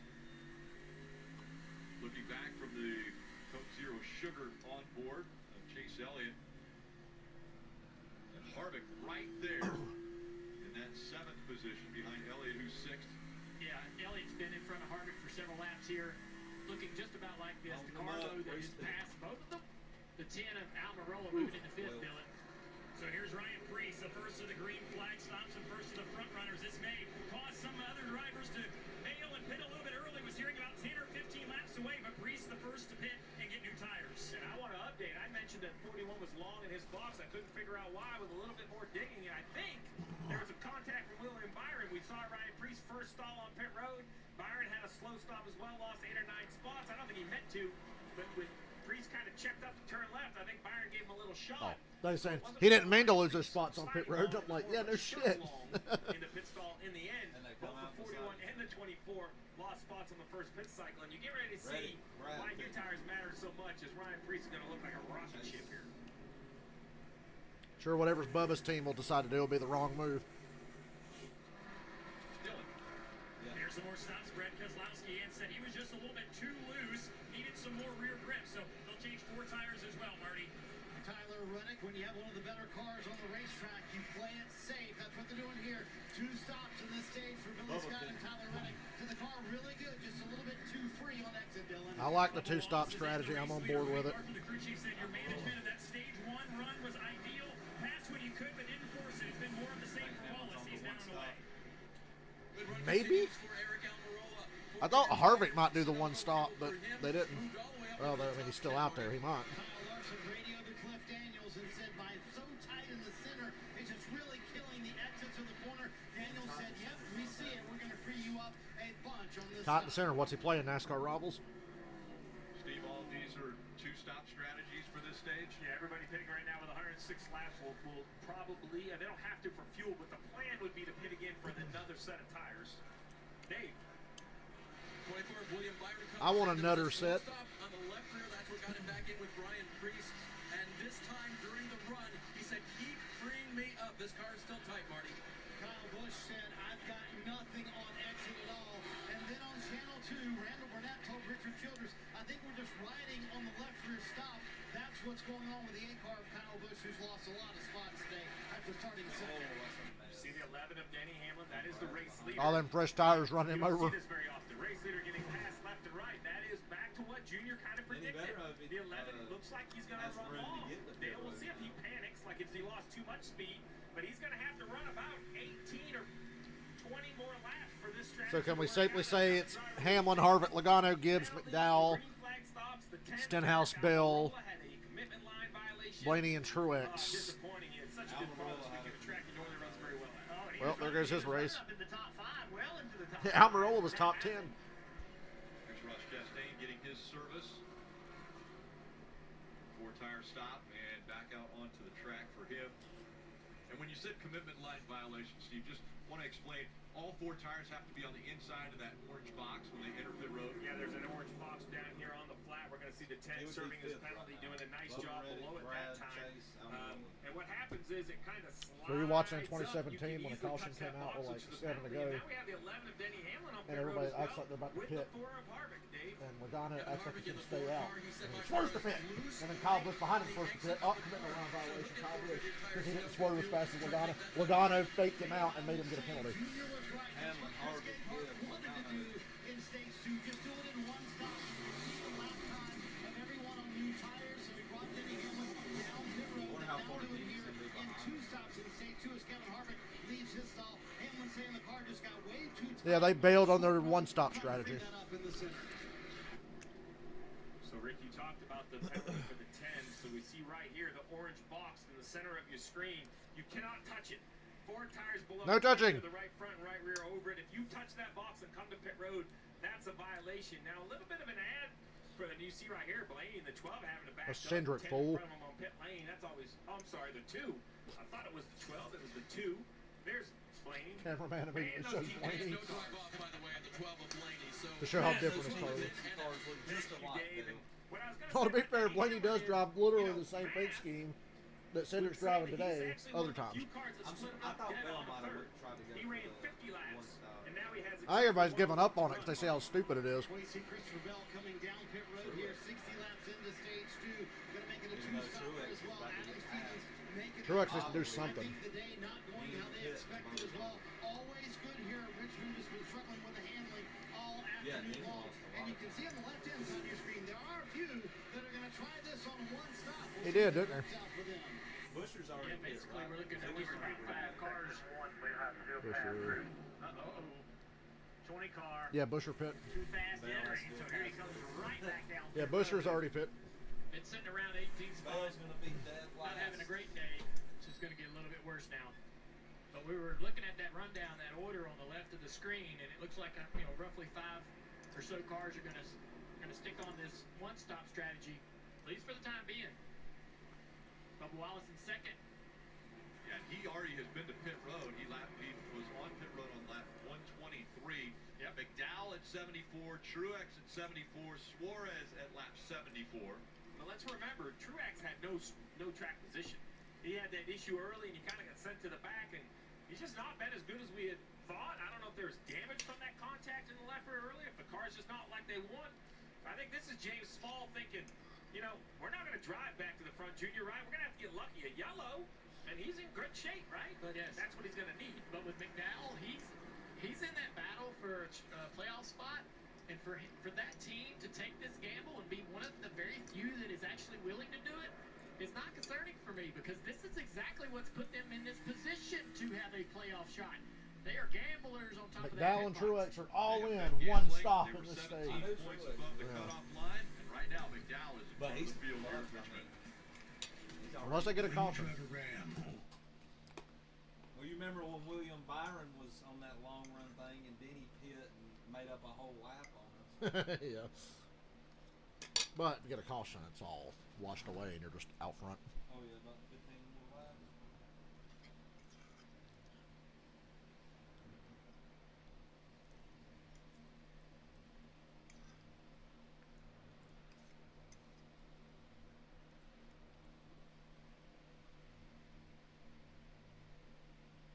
God damn it, now I want something sweet. Fucking ice cream's like a drug. Kevin Nash said it's like heroin, and I'm like, hell yeah, it is. He was talking about he had his birthday. Then he had this German chocolate cake. He said, Jesus Christ, dude. He said, I'm the most healthy eater. Take care of myself. So that shit's like heroin.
Race fans, when in Las Vegas, stay where the racers stay, at the South Point Hotel, Casino, and Spa.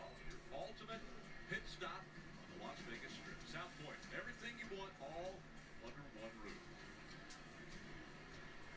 A little bit warmer day, but that has not stopped the fans from enjoying what they're seeing on the track right now. Bubba Wallace out front. He's got a 1.4-second lead over Tyler Reddick, his teammate at 23:11. Then it's Brad Keselowski, Michael McDowell, and Martin Truex Jr. all in the top 5. Busher, Hamlin, Elliott, Priest, and Busch all in the top 10. Let's get a few more updates, and we'll start with Dave.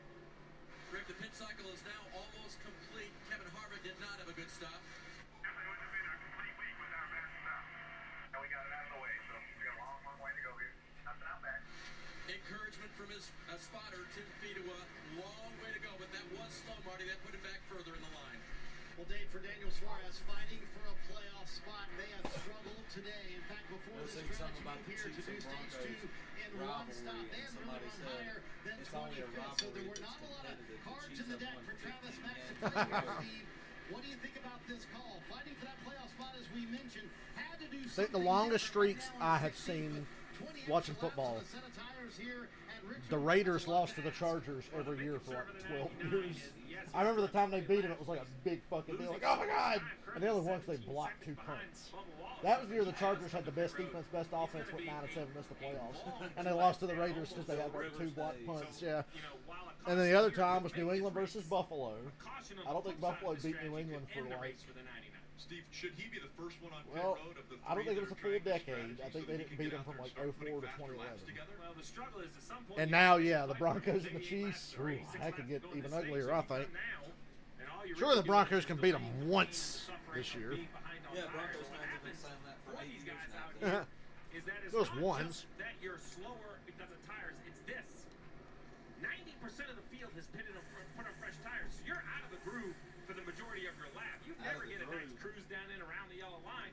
see McDowell, to your point, first guy that says enough. I haven't watched Out of the Groove since like a year ago. And Steve, I asked him about being that guy that was still out on tires old when everyone had new tires. He said, yeah, you try to minimize the loss, but you are so in the way. It is really difficult.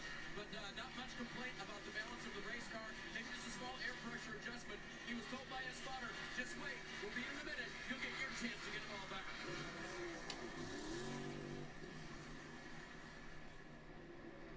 Mark Truex Jr. on this strategy, as is Daniel Suarez.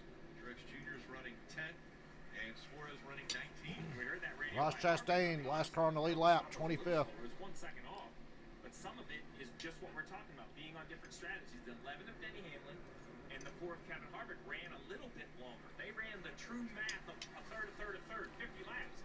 So if you look on the left side of your board, Harvick's up to 4th now. Excuse me, Hamlin's up to 4th. He's using those fresher tires. Dylan. Martin Truex Jr. has bailed on this one-stop strategy, if you will, as well. He said, tell me what we are doing, because I'm really... Now, you know, last week, Denny Hamlin put Larson in the wall. I'd hate to be the guy that puts Bubba on the wall, because he will fight. If there's like a late restart, he gets used up. Oh. But, you know, fresher tires, just by a little bit, is going to make a difference as he starts to move through the field. You know, we look at Buescher and Elliott.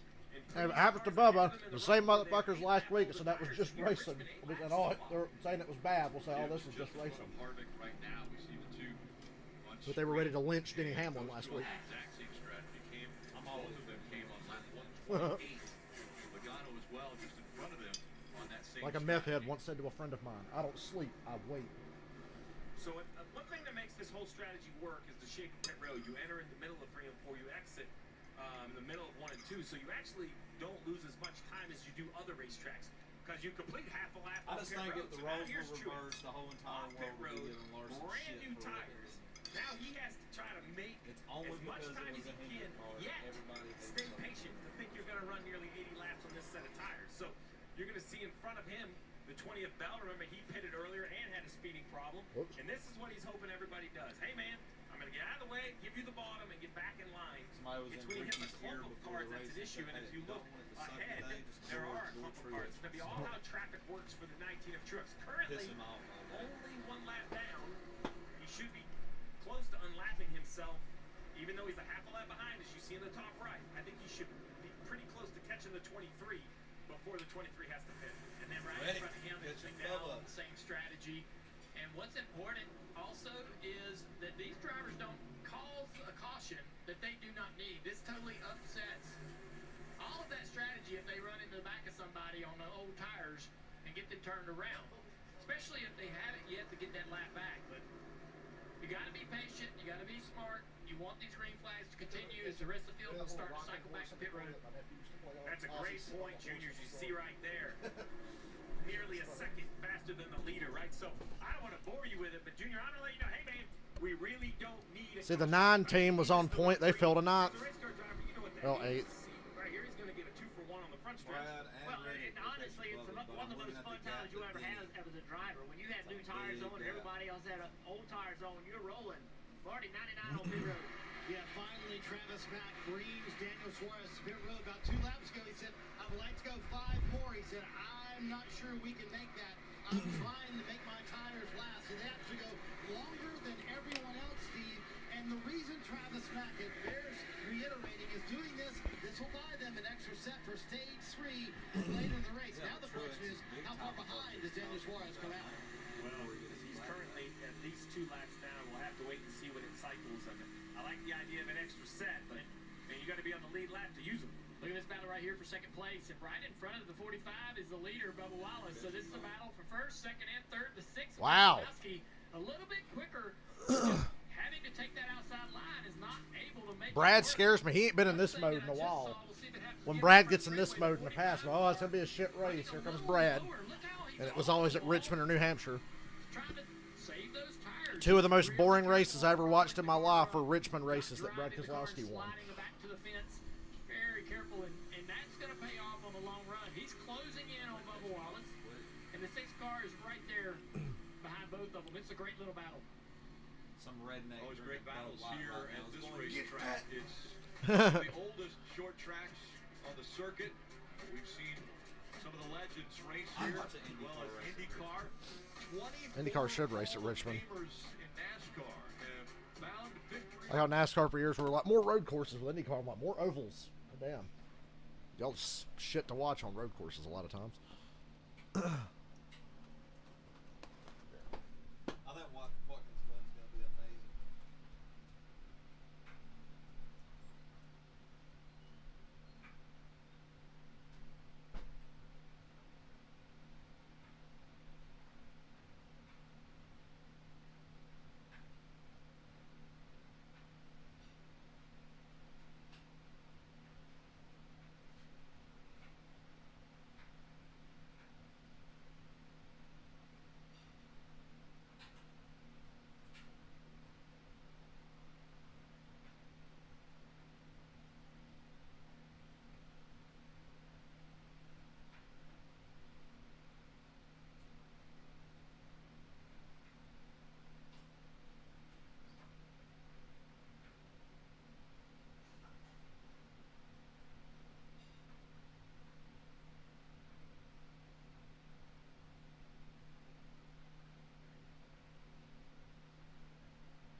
Basically just GTA in the 40s.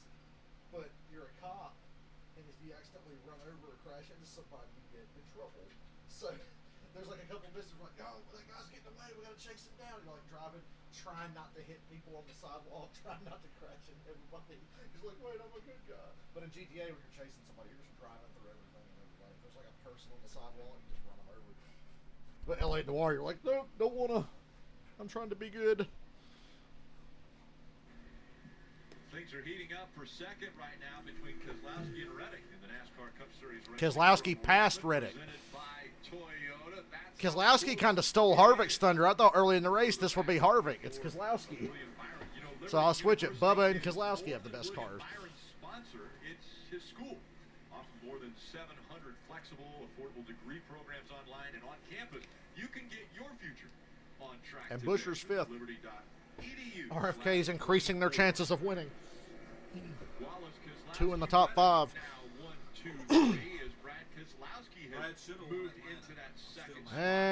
Me too. I'd have won like 50 fucking bucks on it. That car and run down Wallace for the lead right now, 3/4 of a second back. He's faster. Right there, he ran about a 1/10 of a second faster than Bubba Wallace. Brad Keselowski has been. They've been consistent this year. They're safely in the points to make the playoffs. Had really good speed. You see Suarez on newer tires flying by on the outside. And that's going to give Brad a little speed. He's got to give a lane to the 99. He can't finish the exit. Texas Chainsaw Massacre comes out the night you have to take me to the airport. So I have to play for a couple hours before we go. This leads now back to probably around a second. I'm starting to think I might get the PC version. Just take it with me. But I don't know. Action a little bit ago. Chase Elliott. Oh, Chase. He gets us. They were about to say he got us.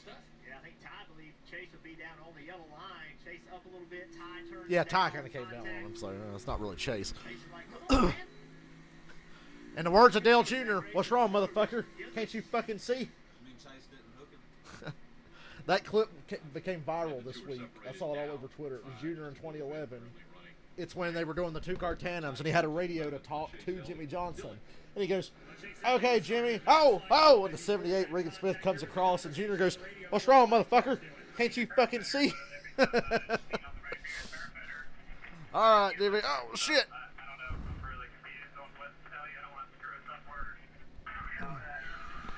10-4. Chase doesn't want to screw the car up worse. Ah, damn it. We're getting beat by a Stuart Haas car, 2 RFK cars, and a rookie. Yeah, Reddick's third, 2.5 seconds back now.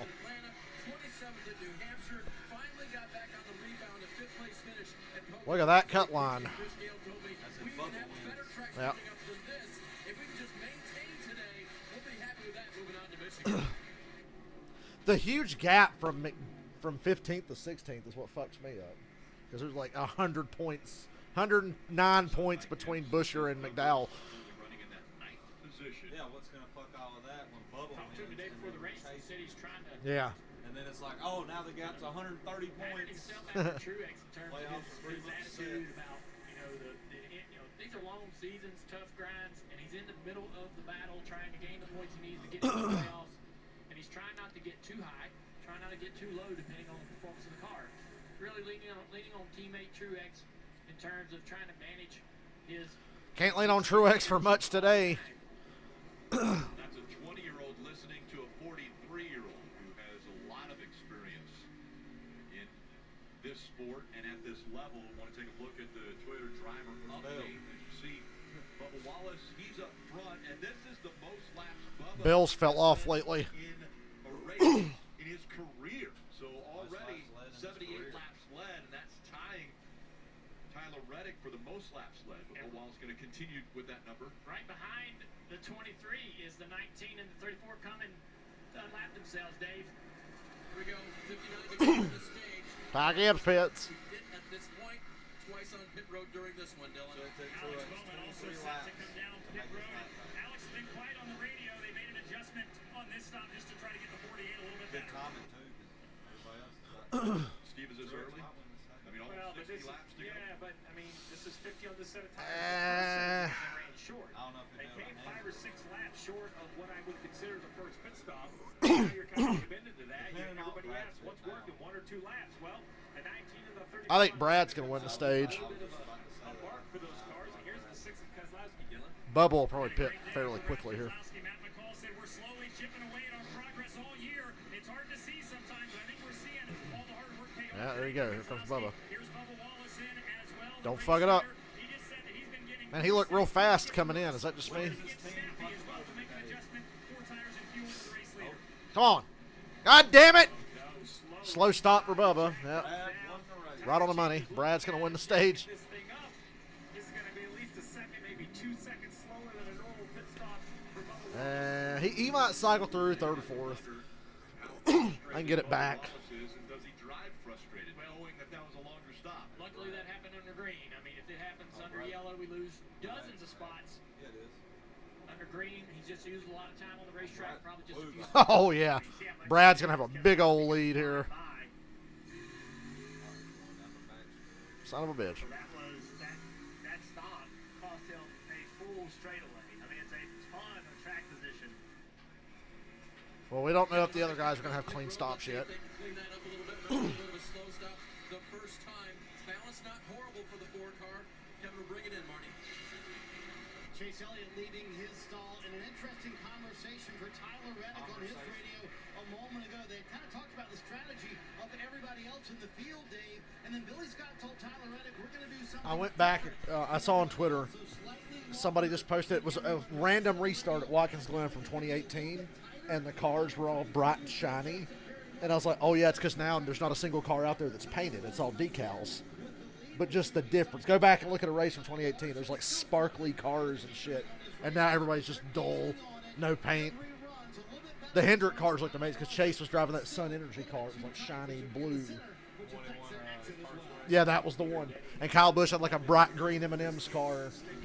And now you got shit like that running around as I point to Denny Hamlin's car on the screen. Oh. Lumar ain't never had a good paint scheme.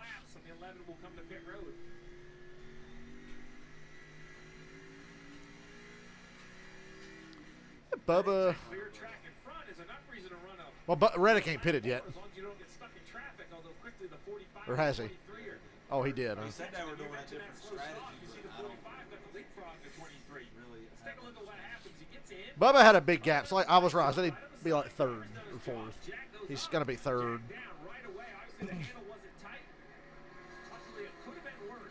Yeah.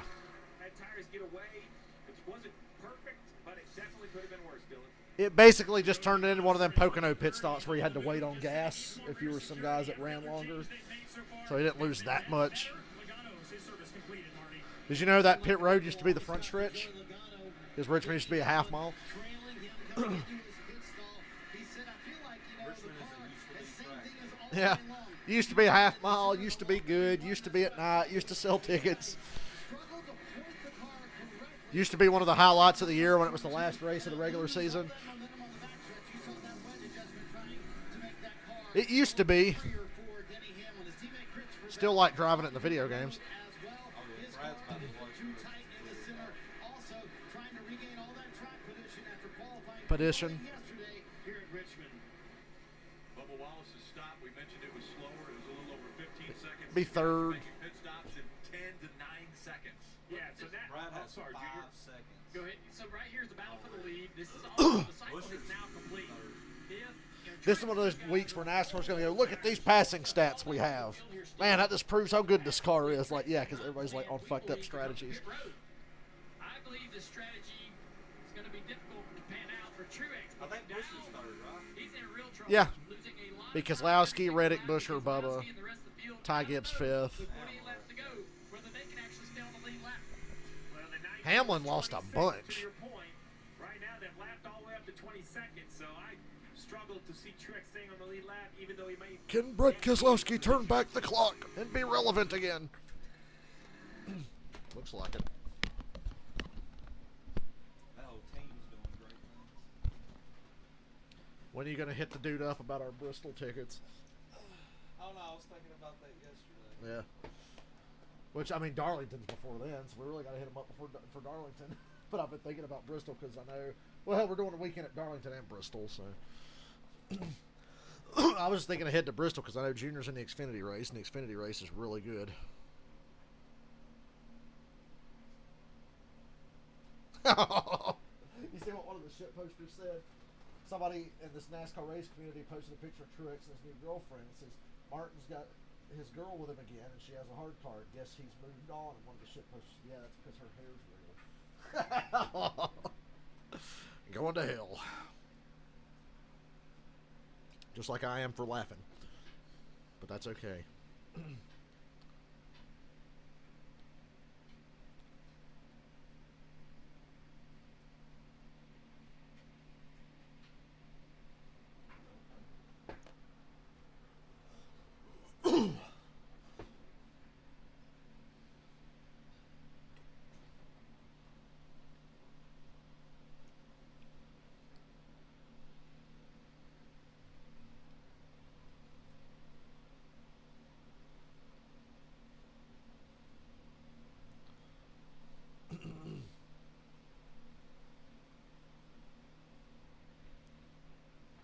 I love the Hop commercial for the first preseason game Thursday, like it ain't going to be a pile of shit. The Jets and the Broncos battle on Thursday night. It's like, not really, but, you know. Those the Jets and the Browns. Ooh, you see that fucking shot of Rhea Ripley? Do I? Rewind. Hold up. There's a SummerSlam commercial. Hold on. I know the race is on. We'll get back to that. Wait for it. Damn. Damn, son. Where'd you find that? They gotta stop making them like that. Bad for my health. My mental health. Out in front is Brad Keselowski. With He a has 5-second lead. about a 4-second lead over. You know, her and Dom aren't even together. Like, Rhea's with Buddy Murphy We'll start with Dylan. from AEW. But on screen, she and Dom were together. She was saying she's thinking about getting a Dom tattoo on her chest. I'm like, dude, that's fucking funny. That's fucked up, but it's funny that you're that committed. And she can always cover it up later. She's got a bunch of other tattoos. When I talked to Tyler Reddick's crew chief Billy Scott this morning, he said, honestly, I feel like we have the speed to be a championship team. We have to execute. We mentioned that earlier. And when he says execute, he's talking about the driver, because Reddick's kind of like, Reddick's got that Chase Briscoe syndrome of like, when you're good, you fuck it up. He's good, don't get me wrong, but he fucks it up a lot. They're no stranger to driving through the field here at Richmond. This race last year started 18th, ended up where they run right now in the third spot. They played their strategy exactly as they needed to, got track position early. This reminds me of to Bristol. it. Oh, Brad's gonna win. Oh, he fucked it up. Busher wins. Yeah, Busher's creeping up here. Like I said, RFK's chances are going up. Let me work. It'll come back to Bubba's got a good car. He'll be good on the restart of stage 3. I bet you Bubba drives his ass off to start stage 3 with that lead back. If the pit crew can keep him 4th or better when they come off pit road, he'll drive his ass off. Excuse me. After the win at Pocono last week, which was win number 50 for Denny Hamlin, trying to get another hometown win. BJ McLeod qualified 19th. I couldn't believe that. That's like really good for them. Said the car fired off much better on this run, and it's interesting when you're on board with them. Temperatures are 135 degrees in the car. Imagine working in that. How about Kyle Busch, the rebound today? Drivers are athletes. Holds up a picture of Jimmy Spencer. Oh, Paul Tracy got suspended from SRS. He came off turn 4 and just wiped out the whole fucking field. And Ken Schrader just watched the replay and went, I'm done. I'm not doing this anymore. I'm done. I won't race with him again. So then the next day it's like, Paul Tracy's been suspended. Yes. I called it during my stream. I said, I think he might get part. That's kind of over the line. He's done a lot of dumb shit. He's going to get part now. He did. Johnny Benson's his replacement. 2001 Rockingham Cup winner Johnny Benson is the replacement. And they're racing in Berlin, Michigan on Thursday. Schrader was like, I'm done. I won't do this again.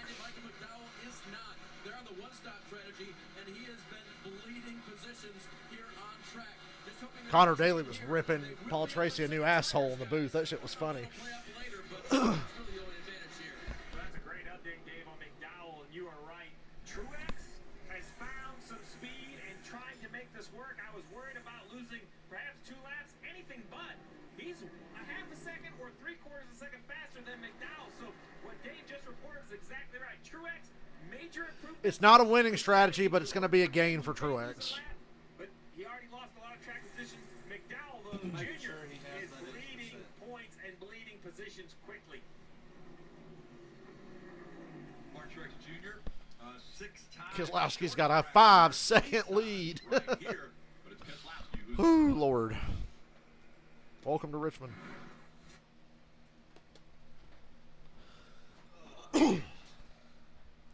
I hope D-Rad or Shell will fucking play with us later because I want to race.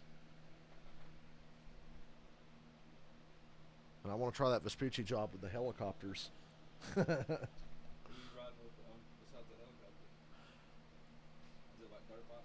Yeah, there's like one where you're out near that wind farm on a dirt bike and the attackers are in helicopters shooting at you. And then there's one in the city. But in the past, the city one felt really unfair to the attackers because I could just weave through buildings and shit and go under overpasses. It's hard to get close in the city, but out in the open there. Although the wind farm is out there, if the wind turbines hit your helicopter, it blows you up. It's pretty funny. But I felt like the one out in the middle of nowhere is better than the one in the city. That one at the docks with the cars was my favorite. That was a lot of fun.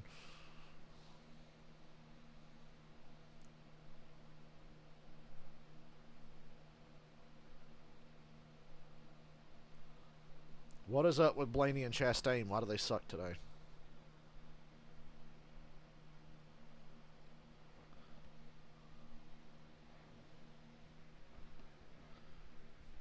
Is Michael working today, or did he go to rehab for his gambling addiction?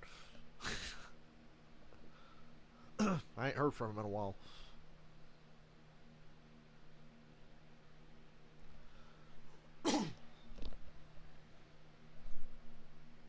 It was 23-11 versus RFK. I had it way wrong at the start of the race. I said 3 out of 4 Hendrick cars, all of Gibbs, plus Kevin Harvick and Kyle Busch. I didn't see RFK being this dominant.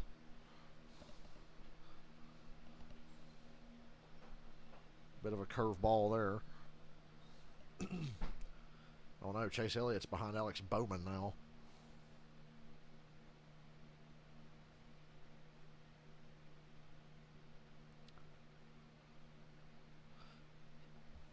All because the 19 didn't pit on the overtime yesterday when he was clearly blowing up. It completely altered the outcome of the Xfinity race.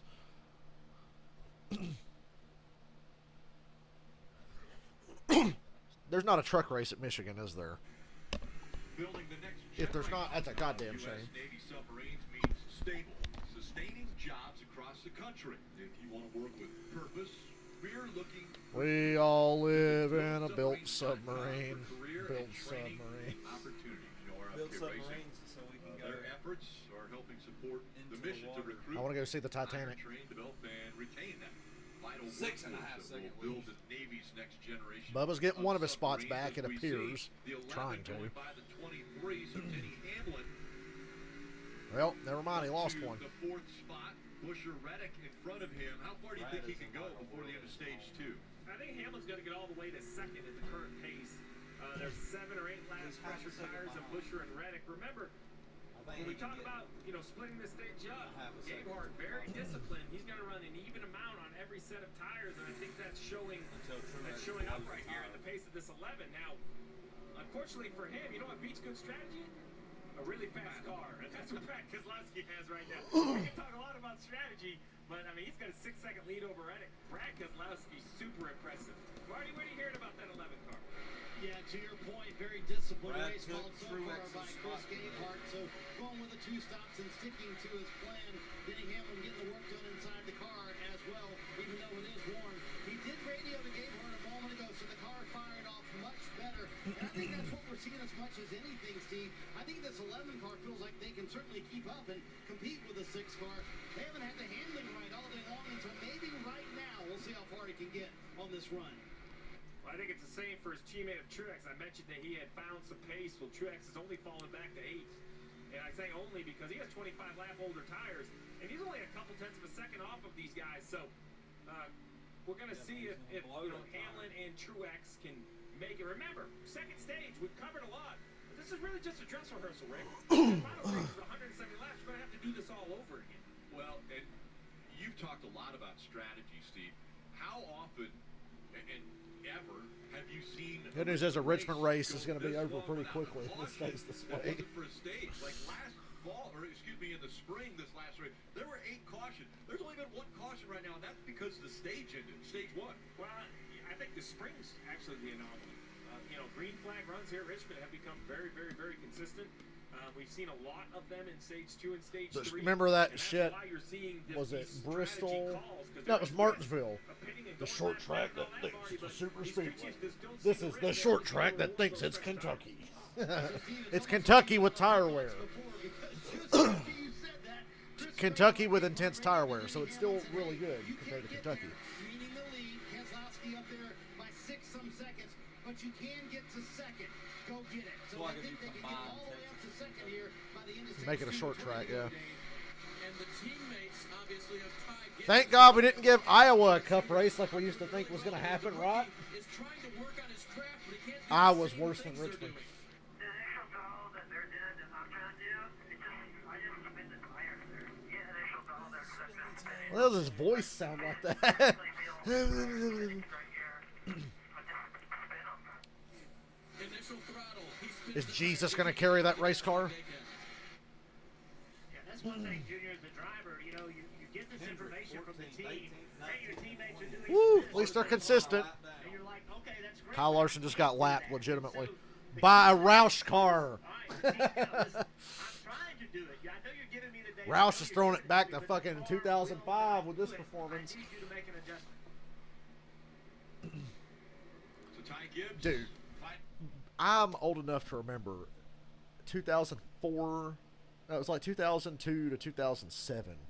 Roush had 5 full-time cars that all won races.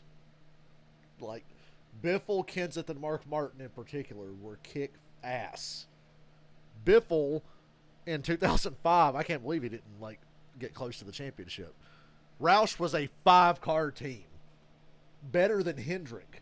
Hendrick was 4 with a part-time 5th car for Terry Labonte, but Roush 5 full-time fucking cars.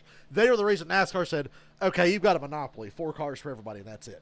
Most you can have is 4. You can have 1 part-time 5th car, but you can only have 4 full-time cars.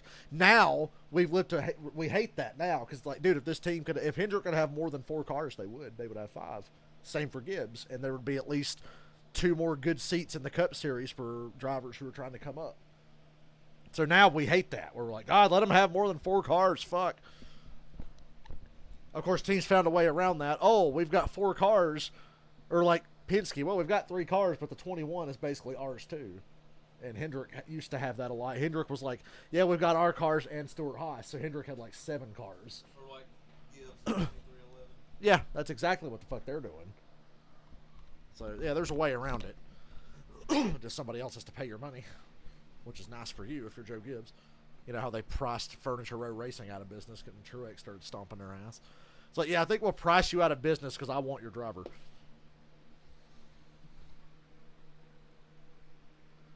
Tony D'Angelo. I don't fucking watch NXT, and I'm glad I don't. Although Gigi Dolan's on NXT, so maybe I should start watching. When's Nikita Lyons coming back? Oh, yeah, she's fucking crazy hot, too. Gigi Dolan's right up my alley, though. Woo, Brad. Brad's got 3 wide in front of him. 4 wide. A lot of that's fresh tires in front of him, though. All these cars are trying to stay on the lead lap. You got McDowell right there fading back quickly. Oh, God. TJ Majors, who's back on the spotting tower for this 6-car Brad Keselowski. TJ's been gone a few weeks with an illness. He's back again, helping guide his driver. Apparently TJ got really sick and lost a lot of weight. Now in that 34 car, he's staying hard. Remember, he's on a different strategy. Out there in this humidity, spotting this damn race. Yeah, Larson the same way. I mean, Larson. Richmond, I can't tell. See, I don't think Richmond's bad. It's just so weird now. I've never seen a short track race like this. It's nothing like old Richmond.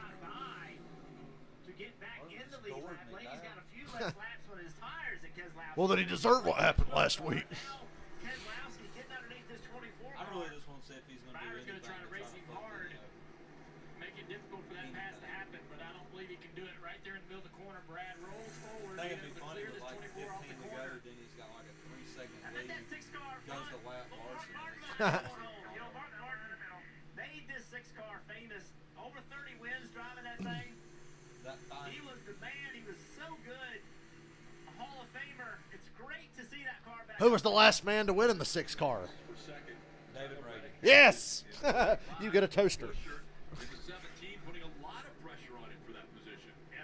Now we'll be like the Riddler on Gotham. Anyone who tells me the correct answer will win a complete set of encyclopedias, minus the W. I love that show.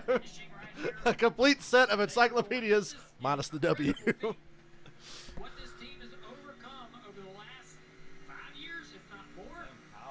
They were running at the back of the Kyle started and ran top 5 and was 13th by the end of stage 1, but he's been good ever since. Austin Dillon 10th is the one thing that's throwing me off here. And he's on the same strategy as Brad. Don't let Austin Dillon get near that 45. Might not end well. To run good in these races, and they've turned this entire organization around into a potential win today. It's a different mindset. It's the kiss of death, Junior. Don't say it.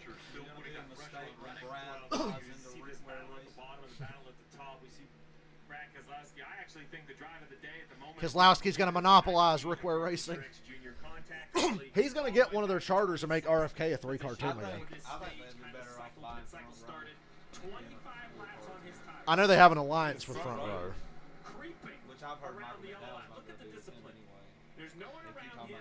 He is putting on a veteran drive. He has completely flipped this race. Busher passing Reddick. He was way behind. James Small Have an RFK 1-2 today. Committed, focused, and he's going to finish this stage inside the top 10.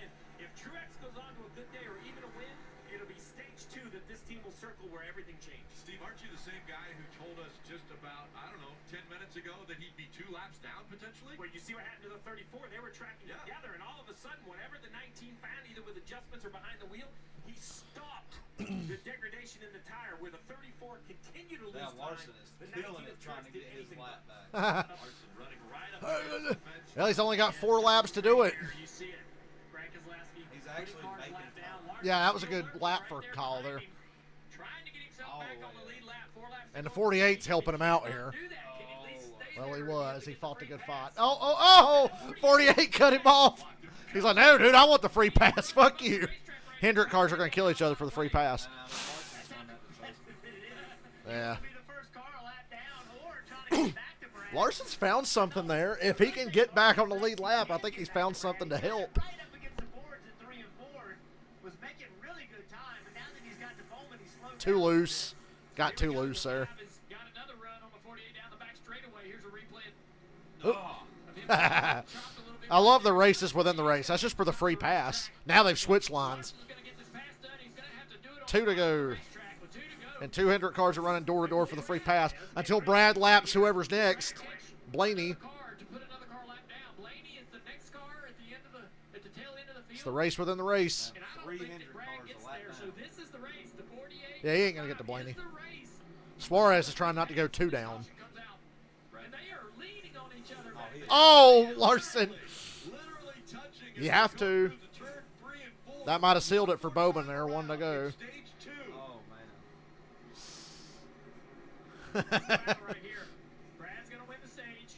Oh, Larson's so much better in the center of the corner. Slider coming. I didn't get the run off of 2. Bowman was better off the corner. Oh, don't knock the wall down. No. Larson was drifting to the finish line. So Bowman will get the free pass. Yeah, Bubba got back up to 4th after a bad stop. That's where Ryan Priest was 7th that whole 160 laps. God damn, when's the last time Keselowski's dominated like this? Yeah. I mean, on a real racetrack. Things heating up here in Richmond.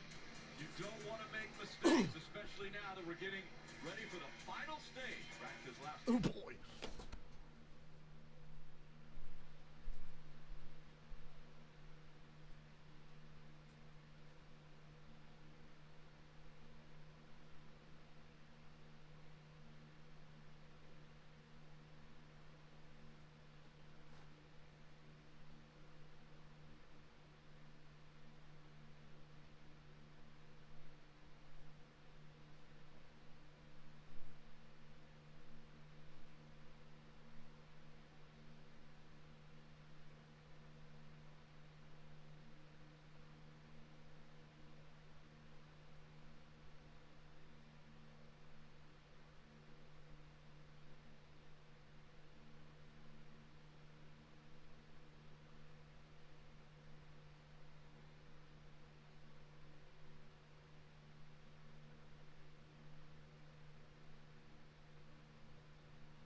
I've had 6 to 8 people watching all day. Nobody's posted a single comment. Really? That's happening a lot lately. People just come to hear me talk shit and don't say nothing. Just want to catch you slipping. You goddamn... Like, wait a minute! I was just seeing if y'all were still paying attention.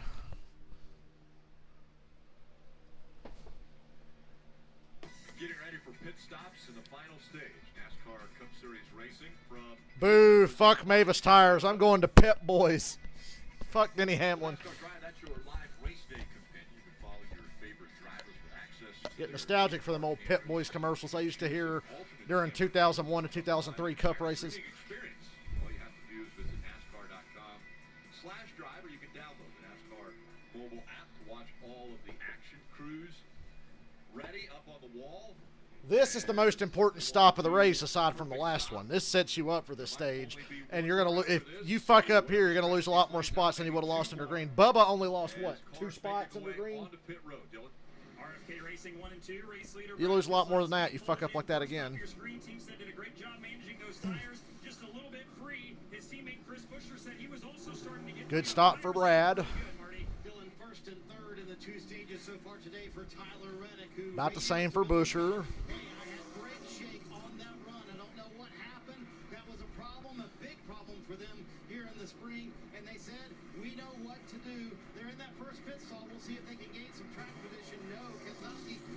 Kozlowski, Busher, Reddick, Bubba, Kyle Busch, Denny Hamlin. Truex is top 10 now. So now after Truex, you did 2 stops for us because you're back on the same strategy and you're in the top 10.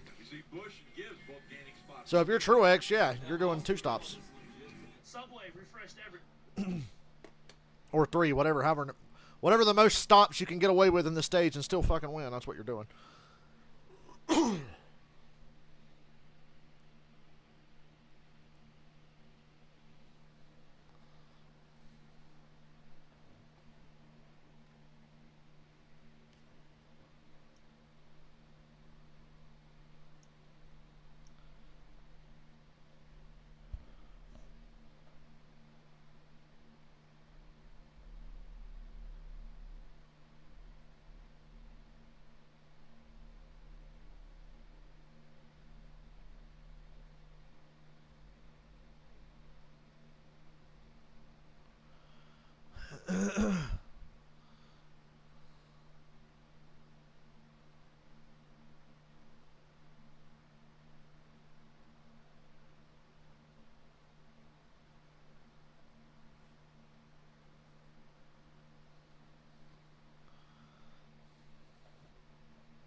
Is Harrison Burton the worst Wood Brothers driver of all time?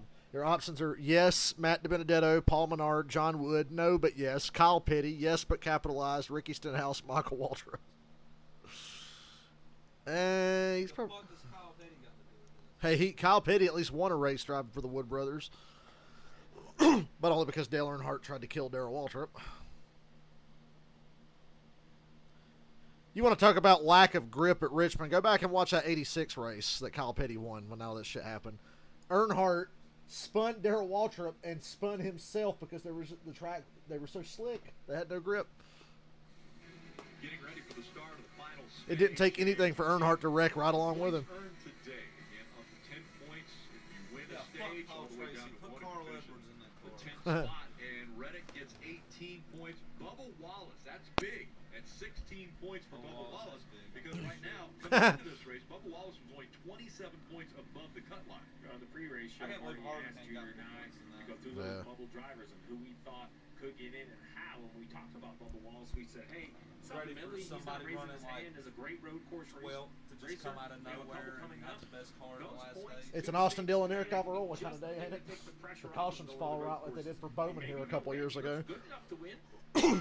So a big day for the 23 car. Yeah, somebody is not having a big day, and I said that he was going to get getting close. Michael McDowell. I'm done with Briscoe. I've been done with him. His strategy was not working out, but now that penalty, he's going to have to go all the way to the back of the grid. So this is not the race this team needed at all. In this Michael McDowell. Unless something happens here, they're going to have a lot of ground to make up after this race. No stage points and tail end of the longest line now. One stop did work for Truex relative to the field, but not really relative to the leaders. Wow. He still lost time to the leaders, so I mean, it's all about this restart. RFK on the front row. Well, one thing I know for sure, when we come off to an RFK car is going to be leading because they took the whole front row. Now it just comes down to really what you just saw. I mean, barring yellows, it's going to be a couple stops. When you make up stops, how well you do it. Make sure the pit crew's clean. Make sure the driver's clean. There's just a lot of moving parts to this last 100. He was plus 23, and now he's plus 54. Gibbs is running second. Yeah. Their way back in the top 10 for the first part of the race, and that's Kyle Busch up there in fifth. Then you have Priest and Austin Dillon having a top 10 run so far today. Is RFK starting to get hot at the perfect time? If they're good here, you know they'll be good at Phoenix. You know they're good at Martinsville and Bristol. Yeah, Brad's already gone again. Look at Dennis.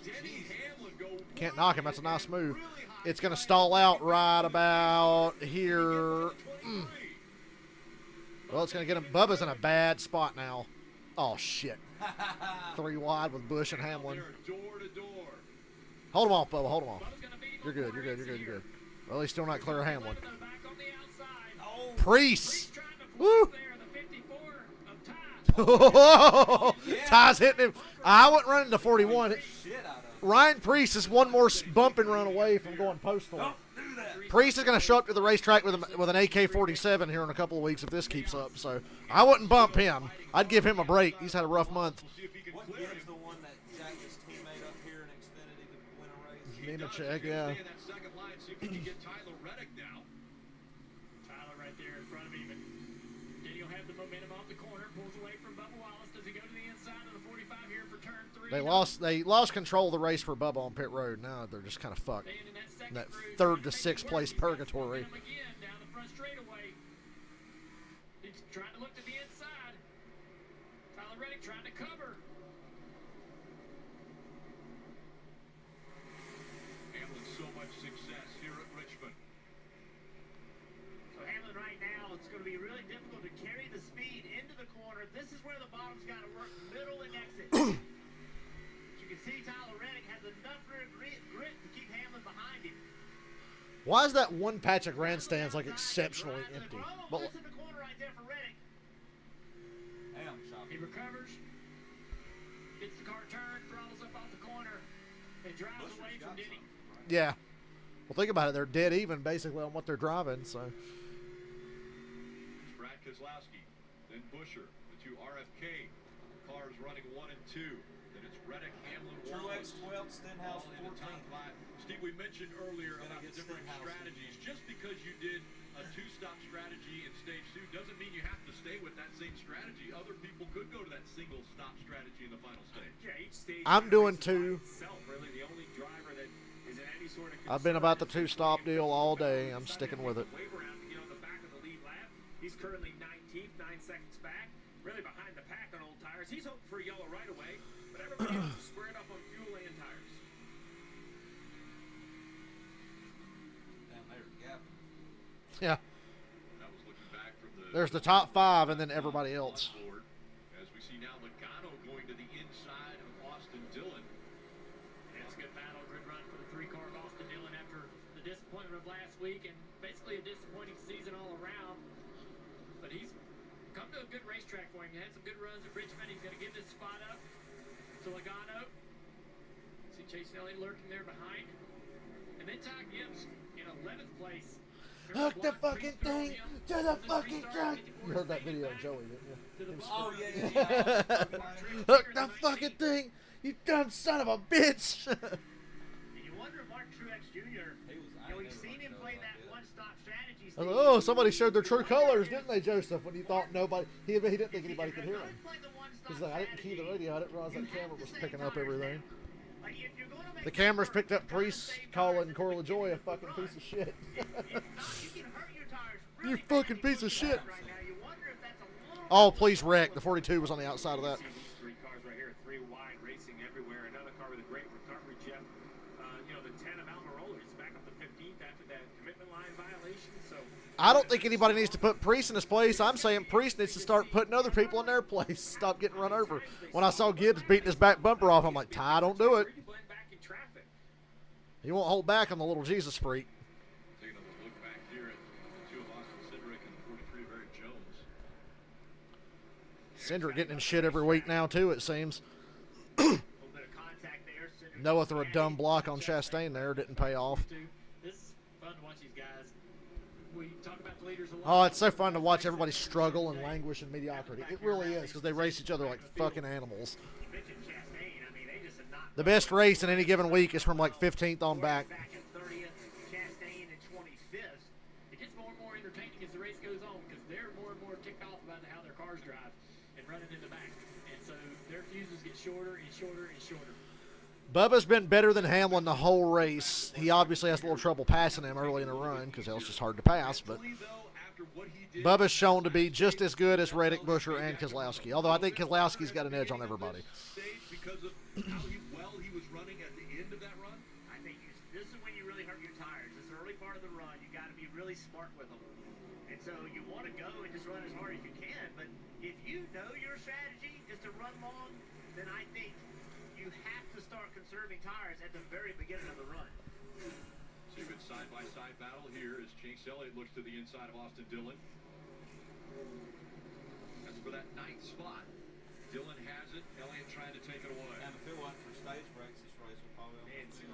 Yeah. Practice, it was not easy, but we had a good idea who was going to Would be under 100 to go. Race. We covered practice yesterday, and some of the cars. Richmond's too long. I think Richmond should be shortened to 300 laps. Like, this was really hard. I thought 369 laps, yeah. But Brad is way better than I thought he was going to be. Right here for 9th and 10th. These are the two best Chevrolets in the field. And, No, they're not. you know, the Kyle Fords Busch is are out front, 6th. First and second, then the Toyotas. And Open your eyes, Junior. Since we've brought the broadcast back to Austin NBC, Dillon ain't even the best Fords have had a bit of an RCR off year. But since Atlanta, the Fords have actually been one of the stronger manufacturers. They come to a short track where they typically have a bit of a disadvantage. You know, when Dale Jr. was racing, I thought they should go back to the original NASCAR championship format where the driver that makes the most money at the end of the year is declared champion. Did you know that's how they used to do it? Yeah. Well, back in the day, it sort of made sense because you got money based on finishing position and prestige and length of the race. So whoever had the most money was champion. But if you go back to any modern NASCAR race when they used to post driver winnings, it'd be like Jeff Gordon wins, gets however much, and then Dale Jr. finishes 6th and gets more than Jeff Gordon who won the race. It's like, how the fuck does that work? So, yeah, Junior should come back, and we ought to do that. Driver with the most money at the end of the year is champion. It would have been Junior and Jeff Gordon every damn year, probably. The Fords dominating with Keselowski and Buescher running 1-2. Oh. Brad's going to slip up. Give Buescher the lead. My back hurts.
Went to lunch after church and tipped my server. Try that in a small town.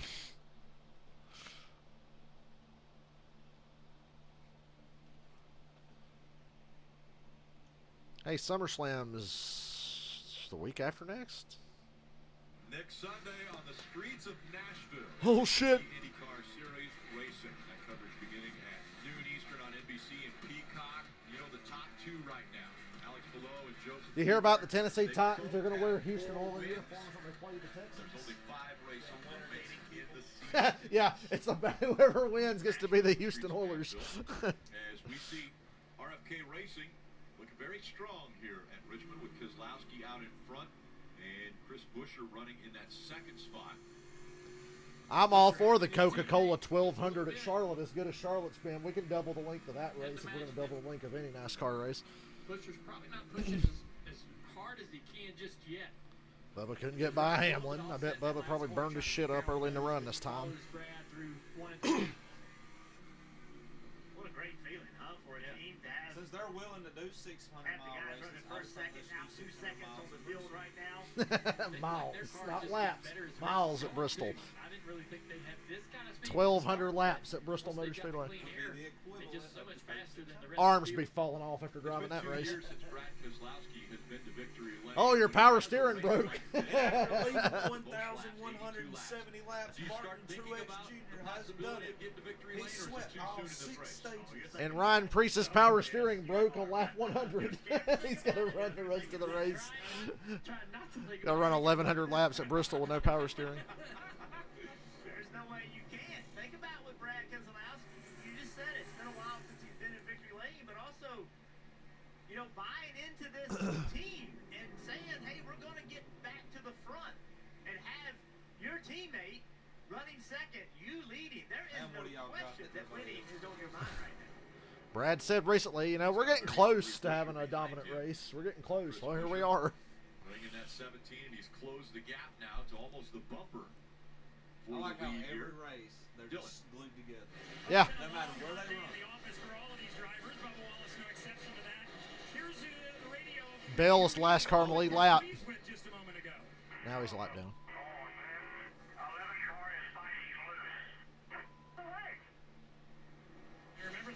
Calm down, Bubba. Let's not have a meltdown late here. Yeah, and I think that might have been after the restart. Denny Hamlin has been saying all day long, his car just loses way too much speed over the run. So, Dale Jr., question for you. If you know, hey, my car is not that good on the long run, does that make you a little extra aggressive behind the wheel on the restart, taking advantage of a short run to get some speed out of the car? Yeah, I think so. You know, you try to take advantage of that opportunity when you can. If you have that short run speed, you try to make the most of it. But I think that this track is changing a ton, so that long run speed could come to you. There is zero attrition in this race. Everybody is still running with a perfectly fine car. You have some sun on the track at times, but it's going to start cooling off, tightening up a little bit as this race goes on. So if Denny's fighting a loose race car, I think the track comes to it for those final 100 laps. No, they just want to jump the shit out of Chase. Or it's like that gangbang picture with the chick sitting on the couch and the guy standing behind Top him. 2 looking strong. And I mentioned that it's 3 Toyotas with Reddick, Hamlin, and Wallace running 3, 4, 5. Kyle Busch in a Chevrolet is 6. A couple more Fords with I'll be willing to bet Kyle's up going to finish 6. I had mentioned the 20 of Christopher Bell had taken the wave around with time and run out. The driver of the 20 is coming down pit road. Didn't get the yellow he needed. I like the gamble. Didn't get the yellow he needed. And the caution is out. That's usually how it goes. Adam Stevens right after that move, he said, hey, it was the only shot I had today. It's been a struggle this weekend for the 20 car. Not much pace Somebody's gonna in blow a tire race practice, not much pace in qualifying practice. I can't believe there ain't been any tire problems today. But think about it. If you're going to do this stage, if anybody does it on one stop, man, that'd be going an awful long way. I think after it worked out for Truex the first time, I think he can hold his spot now. He might just go for it Watching the again. 17 car Busher, and he is continuously hounding the leader, and I think his car is much quicker. He continues to run a little bit faster lap. Busher being this quick came out of nowhere. He didn't qualify well. Who's struggling is And I thought, well, Brad's clearly got the superior car, and now it looks like the opposite. They are both pretty happy, but TJ Majors, Brad Spotter told him, do not get off the yellow line on the bottom and keep your left front on it all the way off the corner to the restart zone. Make Busher go around you the long way. So Brad changed that from how they restarted, and for now, he's been able to hold his teammate off, but for how long is the question? Yeah, exactly. I think that Busher eventually is going to get a little less patient, sitting here right behind Brad, but making this pass on the top. Here he's got a little momentum. Can he get there? Can he get there? Just not quite able to get up alongside Brad. I think once he does get the car on the outside quarter panel, then he's got Brad in a tough position to be able to not be able to finish the corner. He just can't get there. He's faster, but having to go the longer way around the racetrack, making it tough for the 17.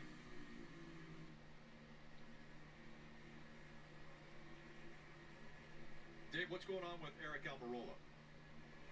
Everything good today, Rick, except for that penalty on pit road. It was interesting. In stage 1, he drove from 24th all the way up to the front of the field, and then he got that commitment line penalty and drove back up to 13th after that from the back of the field. Drew Blinkensurfer, his crew chief, told me this morning, you know, Eric will not go crazy and burn up his tires, but he had to on that second run. Yeah, he fell off right there at the end, but after the penalty, he showed that the 10 car can go when it needs to. Right now, he's 14th position. Yeah, and all 4 SHR cars inside the top 15. Big turnaround for the organization. What, Chase Briscoe's top 15? Is that allowed?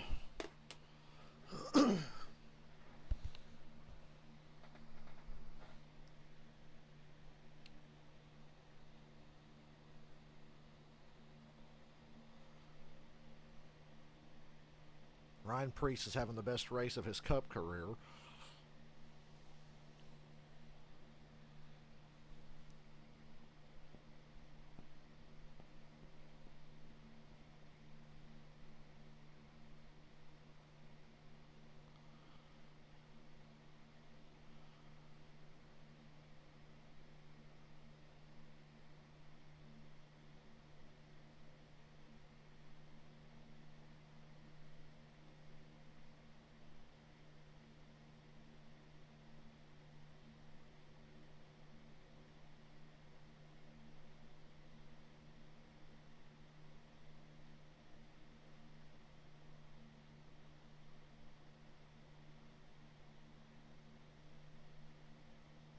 Hoping someone puts Kyle sensitivity training Larson in the wall again. Sensitivity training.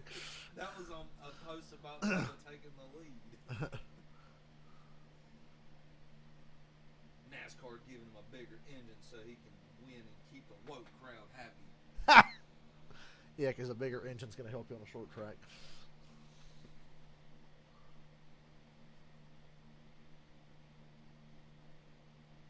It's so weird this doesn't race anything like a short track.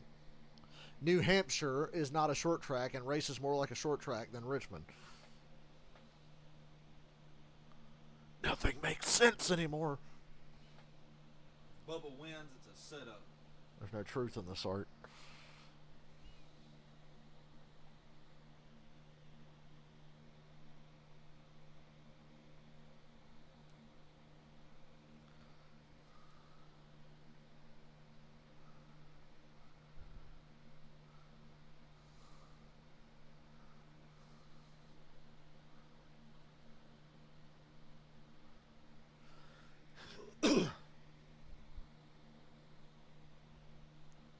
Watkins Glen commercial. Indy Road Course will probably be the more dramatic race, though. Yes, it's going to break Chicago's record for the viewership. Now that they got Things heating up as we see the 17 closing the gap on the 6. This battle for the lead's amazing. I'm just kind of waiting to see what happens after all the pit stops, though. This is the first line. Busher now under a car length away. As quickly as that happened, saw the 7 drift up the track and the 22 on pit road, Dylan. Joey Logano is in, just said that he has been as free on this run on exit as he's been all day, so they need to make some changes. I guess Thursday night I'm going to watch 1 hour of shit preseason football and then watch SRX. Right there, so didn't say much on the radio on this run, just was searching for some clean air and a way to get around the race leader and his teammate Brad Keselowski on the bottom of your screen. Bubba Wallace, kind of the same thing. Been pretty happy on this run. Good stop, good stop. Busher stalled a little. Here comes Brad. And Reddick. Not yet. They're still going to pit one more time. Oh, Brad's out. That's a penalty. Keselowski's got his right rear tire on the line. Is he? Okay, I honestly didn't know that. Huh. Still a slow stop for him, but I see a tire out of the box. I'm thinking, oh, penalty. But no, apparently not. Busher takes the lead easily.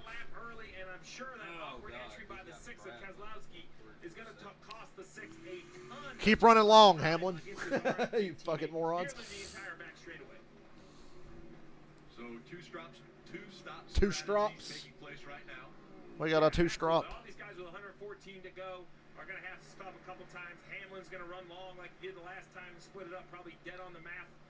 So now the risk, right? So RFK pit, first guy to pit road. But now Hamlin, Truex, Elliott, they're thinking, I see debris here, debris here, debris here. Let me see a caution. That would change everything. Busher, Reddick, Bubba. Chase Elliott on pit road. Dylan. But it's still been a little bit of a struggle for Chase Elliott today. Just hasn't been able to get the balance exactly how they wanted to. But they've just been chipping away at trying to get some points today as best they can. Just maximizing the day for the 9, Marty. Ricky Stenhouse Jr., they lost a handle a little bit on the car. They're further I can't believe how Brad got in that box. all day long. As Rick and Steve just talked about all these teams. That's a man that knows the rules. He's like, all right, rear's fine. No word on his radio when he would come to pit road. He's leading right now. Yeah, wow. It's going to be Busher, Reddick, Bubba, Priest, then Keselowski. Hamlin's going to fucking plummet the longer he runs.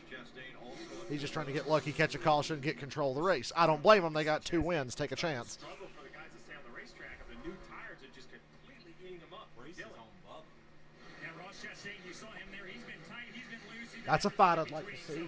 I want to see Priest and Bubba get mad at each other. Cars have won it. Chastain's included in that. He's completed his service. So what I mean by the new tires eating them up is not only the positions that matter. Yeah. Once again, Denny's not running the line he wants to run. He keeps getting forced off the preferred line. So here comes Keselowski. He's going to fill the bottom as well, forcing the 11 up the racetrack. Heard Hamlin likes to have his bottom filled, if you know what I mean. Costing even more time. Denny Hamlin just looks like a guy who likes to be pegged. But you see the difference between old and new tires. I mean, it's a huge difference. And you can also see on the left side of the screen with the 2 for 7 on the left side of the screen, that Junior. Brad had on pit road cost him not only the lead, So I'm sure it'll cost like $15 by the time we get done with the order. All right, that 2 for 7 will be $15.95. Reddick, Wallace, and Ryan Priest, who came to pit road first. So Brad went from potentially sitting there with a position to win this race. Now he's going to have some work to do. I don't get this running. I thought Truex would flip it and go back to like the top 10 strategy now that he's got into the top 10. They're doubling down. The only car it's worked out for today is Truex. He's actually gained a bit from doing it. I don't get why Hamlin's running long at all. Ooh, he's going to come. He starts to come and then he pulls out. That was Larson with 2 to go or 3 to go in the stage last week. He starts to come and then he pulls out.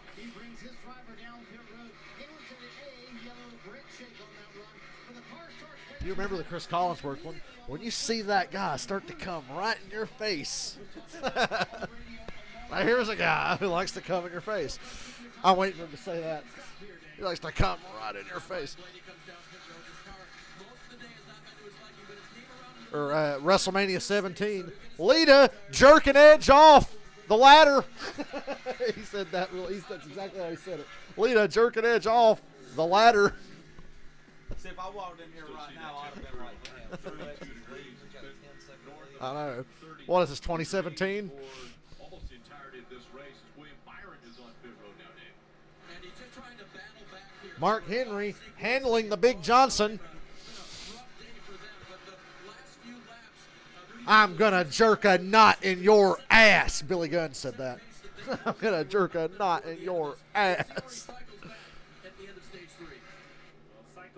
Brock Lesnar, what do you think about this confrontation with Seth Rollins? I'm going to keep coming. I've been coming. And Seth Rollins, you better get ready because I'm coming hard.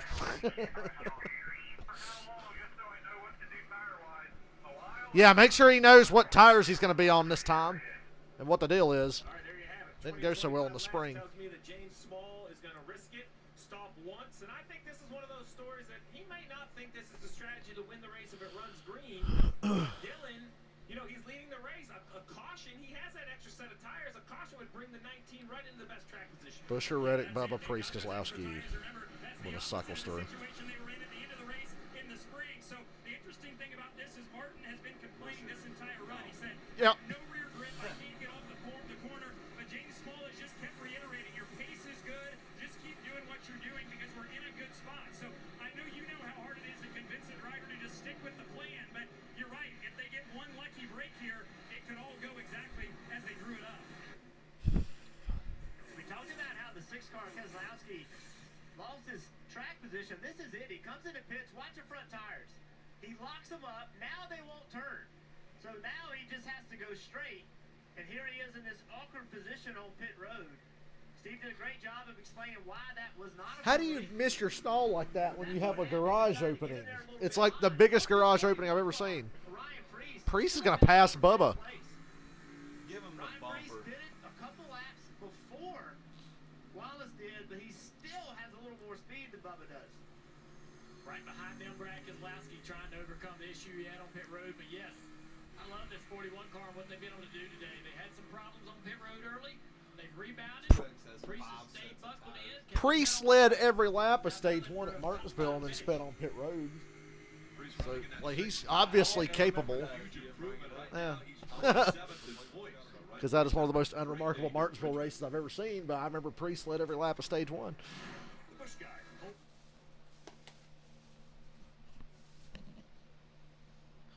Hell, even already outperformed Cole Custer in that car. Hell, even our Martinsville race is more memorable. It was the worst race of the two. So being scared that Austin Dillon or Joey Logano had a chance. yeah. They threw a caution that night for McDowell getting sideways, but Priest has stopped in the inside wall in the backstretch last week, and I'll let it go.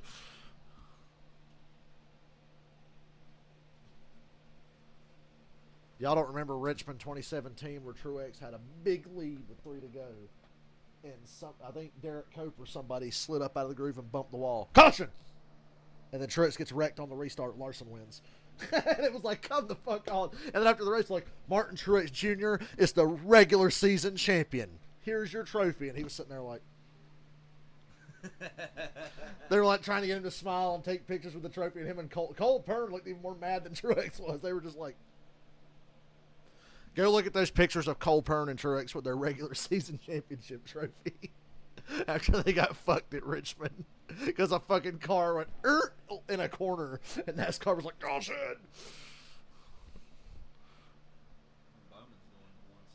That made me laugh because that NASCAR always tries to hype how big of a deal the regular season championship is, even though it's not. I mean, the points are a big deal, but nobody cares about the fucking trophy because they give them this big trophy and they're just sitting there pouting. Like, yeah, obviously that regular season championship was a big deal to them. Oh, wait, no, it wasn't. They couldn't give 2 fucks. William Byron's shit in the bed today. This is the worst they've been all year. I haven't seen Byron have a race this bad all year long. Bubba and Priest is the best race on track right now. It's for 4th.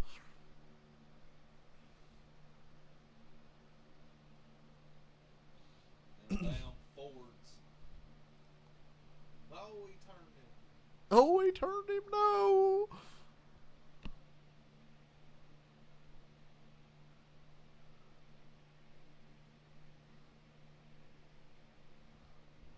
Damn, Chase getting outrun by Chase Briscoe.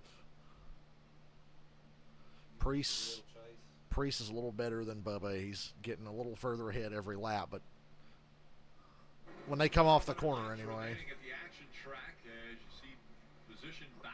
The action track. What's up, Michael? Michael, yesterday I would have bet on Justin Allgaier, so I would have been highly upset at the end of that race. So luckily, saved us the trouble. I wouldn't have bet on Busher or Brad today. I was looking at like Harvick or somebody. Harvick or Ty Gibbs. So I was way off. If anybody brings out a caution, it'll be Larson. Priest and Bubba still side by side.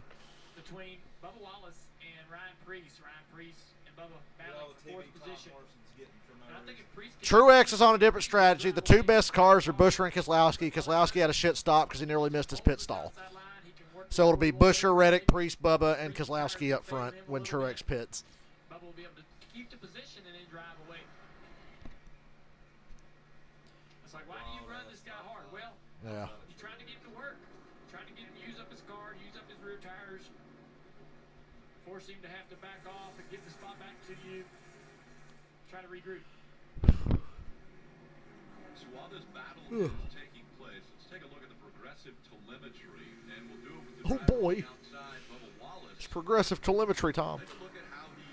I love how clean they're racing, but they've stayed side by side this long. Oh, Priest drove a little deeper in the corner there. A little deeper. He's going to take it. Finally got it. I'm a wave. To the throttle any harder, you just spin the rear tires and the car would turn sideways. Watch again.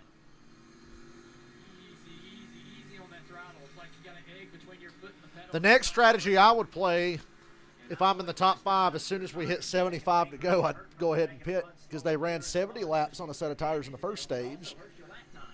Now other guys are going to run longer and you'll make up time and give up the time later. But if you pit early and stay, and they pit later and you catch a caution, they're going to have to come to pit road with you, and you'll have already gained all that time on them. So Truex just pitted with 88 to go.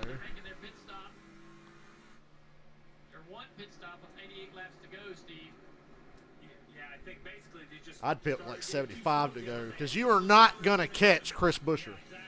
I was looking at the gap to Reddick. I wasn't even paying attention to the 9 seconds to third place. If you're Ryan Preece, why the fuck not just go ahead and pit and try to go to the end in about 10 or 12 laps? Why not? Well, I think what this is going to do is give him a bigger chance of window where a yellow will put him in a good position. I think they can run into 7 laps. I got to a number they felt like it's safe. Bubba's fading. He needs to pit as soon as they can. But they just, they were losing too much time. Brad Keselowski loses spot to the 17 car of Hamlin. Keselowski's struggling. Bubba's struggling. Hamlin's doing all right. He's just time-wise. Hamlin gave up so much time by staying outlaw, but now it's starting to come back to him because he's got fresher tires.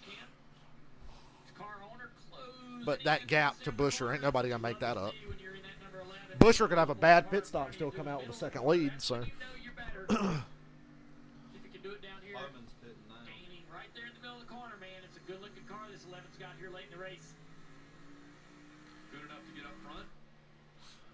Not with that gap. I don't know if they can run down Buescher, but certainly good enough to get in the top 5, top 3, top 3 there.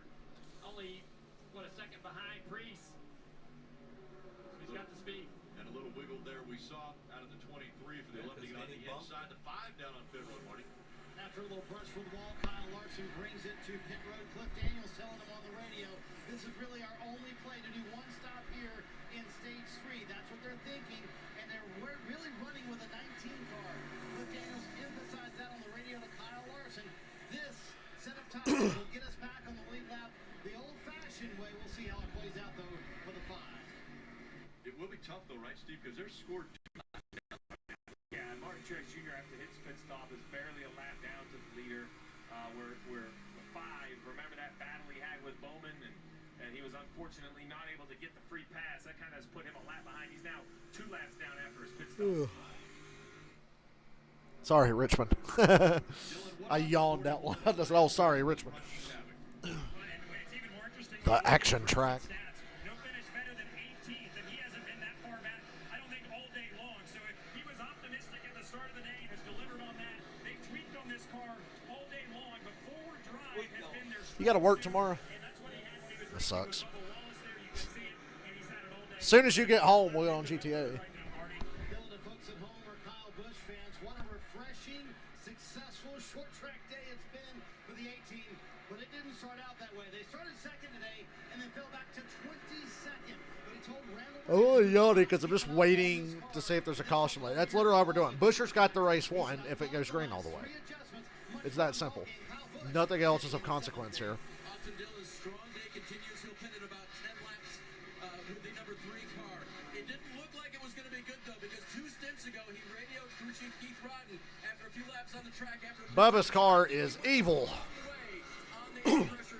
That does not look good. Later, he said, it's coming to me. Keith said, I knew it would. Junior, was there ever a time when you were absolutely sure they'd made the wrong adjustment, and you know what? The car came to you. Man, I don't know. Steve, do you ever remember a time when... Be honest. Yeah, I really wasn't a driver that needed to know what you were doing. I can't believe the time Keselowski was a second in front of Buescher. Now he's almost 12 seconds behind Buescher. What exactly did you change? I felt like that wasn't my role as a driver. I wanted to really trust what you were going to do. Just give you more feedback. And what makes this track so difficult, we heard it in practice. Oh, I'd rig up 23 in ASAP. Is, even Chris Buescher leading doesn't feel great. It's not like anyone's driving out there going, oh man, my car's exactly how I want it. Every car is slipping and sliding, so it really just comes down to how fast am I going. Is the car in front of me getting closer or the car behind me getting closer? And for those of you who couldn't see it, there was a very coy look that Junior just gave Steve when he posed that question. When he poised the question. Tyler Reddick, 1 and 2 here at Richmond. You don't have to be in the race. Shut up.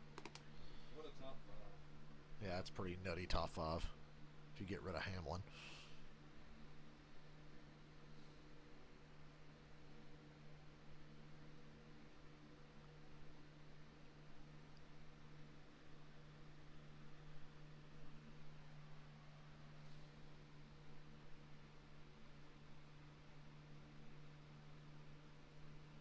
Bet you Kyle Larson's fastest car on the racetrack right now. I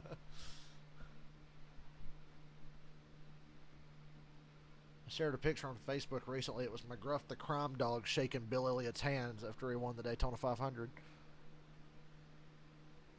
I should have had Smokey the Bear in the picture too.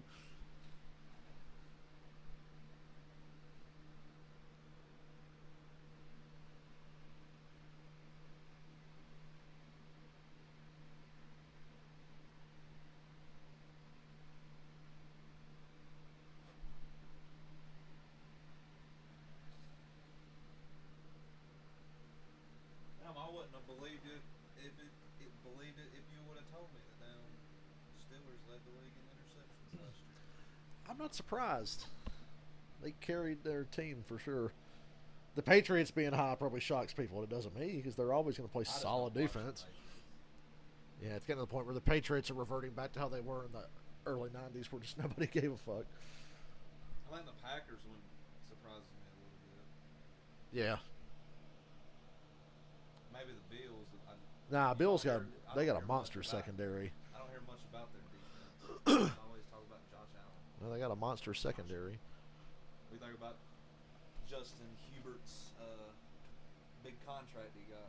Joe Burrow's rubbing his hands together going, I can get more than that. When he tore his ACL the other day? Dude, I felt so bad. Oh, please tell me he's all right. And it's like, oh, he just strained his calf muscle. They say he's going to miss a few weeks. I don't know about any of the season or nothing. He wasn't going to play in the preseason anyway, so it's like no consequence whatsoever. I think Jalen Ramsey got hurt. Yeah. He's going to be out. Trey Turner's out for the season. Scoring the shit out of Oh! He just did it. Oh my God. Please come back.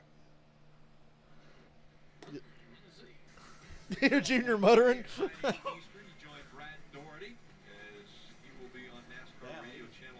Never touched him. Oh, Priest got really loose or something. I don't know what that was with Priest. Had a bad corner.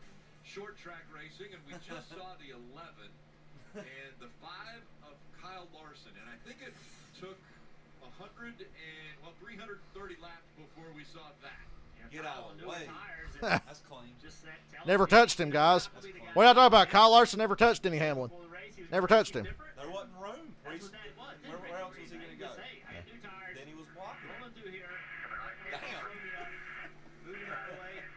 Damn. Never touched him, y'all. What are you talking about? Larson got and said, oh, I never touched him. Well, at least he didn't cost Hamlin a race. Into the race. All laying on the bottom of the track. And up into the wall went the 5 of Larson. You know Larson went to I know he did. Right here, I was hoping he broke the toe link or something at Denny's car. This is when the 5 got into the door of the 11, showing displeasure. But after the race, Kyle Larson said, I'm going to have to race him different. We just saw it. He went, put the bumper to him, said, hey, I'm going by.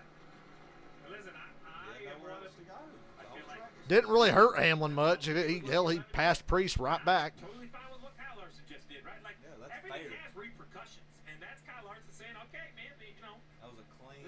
It cost Hamlin time to bush her, but that's about all. And I'm okay if he does it the next time, right? One was for a win, and one was 3/4 of the race through Richmond. I think you're going to see a bunch of that. You put him in a position to have to lift or not? Oh, that's good. I like that. We should make a T-shirt. Yes, we've heard Dude, that I'd like to comment smack the before. shit out of Now, Jeff Burton. Denny might say, or might Speaking of which, I was playing NASCAR Rivals this morning, and Hamlin did the same thing in the game he did to Larson at Pocono. He hit me in the center of the corner, No, he didn't hit you. He put you in a position to make you hit. and I was either going to hit the wall or let him go. So I bounced off the wall, drove off into turn 3, and just body slammed him and took the lead back. I was like, "Fuck you." I don't think he's in a position to complain about how he's being raced. But I'm sure he's pissing and moaning about it. No, because, I mean, the field's so spread out. Priest got by him, and then Hamlin passed Priest right back. So Stops still coming for Buscher, Reddick, Hamlin. get that damn 23 on pit road, man. I'm begging you. Strategy in this final stage. Yeah, Buscher's rolling right along. He's still Brad's the first to come in. as good as anybody. And The next car to go a lap down. Logano. the six right here back on pit road, Dylan. Yeah, that's right. Brad just was reporting the last few laps. We just lost grips. Yeah, Byron's They've had 2 that all laps. day long, even on the longer runs, but lost it here on this Hey, run. Brad got in his box a lot better this time. Last minute adjustments and changed tires. Joey Logano in as well. He was reporting he just kept getting freer on his run.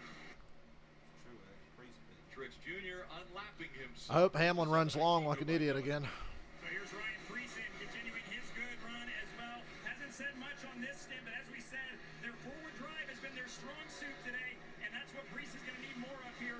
Bubba Wallace also backsliding, just losing the balance in the rear of the race car in his Toyota. 4 tires and fuel for Bubba. 63 laps Dick. to go. Kevin Harvick is on pit road, as also is Chase Elliott. Harvick needing 4 tires. He just called Dave Byrne Dick. Adjusting it here. They thought he had a slow Maybe he was thinking Dick Berggren. Hamlin pit early this time. Damn, I hope Hamlin comes out. Kyle Busch coming down pit road. He told Randall Burnett a moment ago, we're going to fall like a rock here. We need much more rear grip. All right, Buscher, it's time to pit. Also on pit road. So Steve, this is a big Oh, Buscher, please tell me you pit this time. with what is it, 62 laps to go in the race. Yeah, this is a little earlier than I thought when they were going to come. This is going to play. I was telling guys to pit even earlier than this. Pit road. He had a big moment trying to get to pit road, and pit road is very full. Yeah, and so far, no word on the radio, but I believe There's the Buscher. road cleanly, even Probably a lap later than I would have liked for Buscher, but who said the car's not bad, it's the money stop. like everybody else. Chris Buscher comes Get on the right side. That's right, and he has been really happy with this race car on this run. Get on the lifts. That looked good, but it seems Buscher slow. has been pleased with the race car. Just going to have to keep it out front here to keep the clean Yeah. air track position. So Chris Buscher's going to rejoin, and right now it's basically just going to be a battle between Chris Buscher on new tires and the 19 of Martin Truex Jr., Denny made up who a has lot of already time. pitted his Either one and Reddick only lost time. some There's or Truex. Denny He's made already up on the backstretch. Uh. He's going into turn 3. You see on the top of your screen, Buscher is basically half the straightaway behind him. I think he'll have no problem catching him, but that is what the race win will look like. 19 on old tires. Hamlin gained about 2 seconds. Steve, line violation for Tyler Reddick. You Oh. called it. They did not get the pit road cleanly, so one of the Well, Reddick's a non-factor. right here. Look at that. I told you he'd fuck it up. I literally told you guys at the start of the race, yeah, he's fast, he'll fuck it up. Boom. He was going to run second, and he hit the commitment line, commitment box. The problem started in turn 3. He just drove in the corner. If Hamlin gets a caution, he'll win the race. Anticipate the line coming up so quickly, lock the tires up, trying to I get told the y'all pit Reddick road would fuck it up. turn, Always the does. tires locked up, and he just barely missed it, but just pushing too hard to get to pit road. He'll bounce back when Truex and Blaney pit. At a 4.5 second And lead. Bowman, because Bowman's got to pit again, Buscher too. had a 4.5 second So lead. Bubba will be 7th. So, again, the 45 He's a of lap. Reddick. Yeah, he's a lap down to Truex. So he's faster than Truex with the newer tires. So he should be able to drive up there and unlap himself. The 45, Rick. Reddick. Yep. Yeah, the 45 is coming off pit road, 1 lap down, and so you see the leader right there in front of him. So the 45, I know, is a mistake, but he can unlap himself here quickly. The 45, I know If we is do a get a mistake. late yellow, If there's a caution, Denny Hamlin will win the race. Get something out of this day. So I know while that was a somebody bad might make sure mistake, that don't happen. they're still in a decent position to salvage something. I like how you're looking at that too, right, Junior? Because you're instantly saying, okay, hey, we can't go back and do what we did over. So how do you get out of this mess? And it's right here. It was quick work, to your point. And so he's unlocking himself right there. Buscher is not far behind this group right here. There's Buscher going off into turn 1, just about 10, 15 car lengths behind the 19. If it stays green, Buscher's faster and is going to be able to reel in Martin Truex Jr., but that's only if it stays green. Yeah, Hamlin's got to pass Larson again. I feel like they can fix the shit out of it. Only if it stays green. Hell, 14.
Wow, that trip to Road America really paid off for AJ Allmendinger.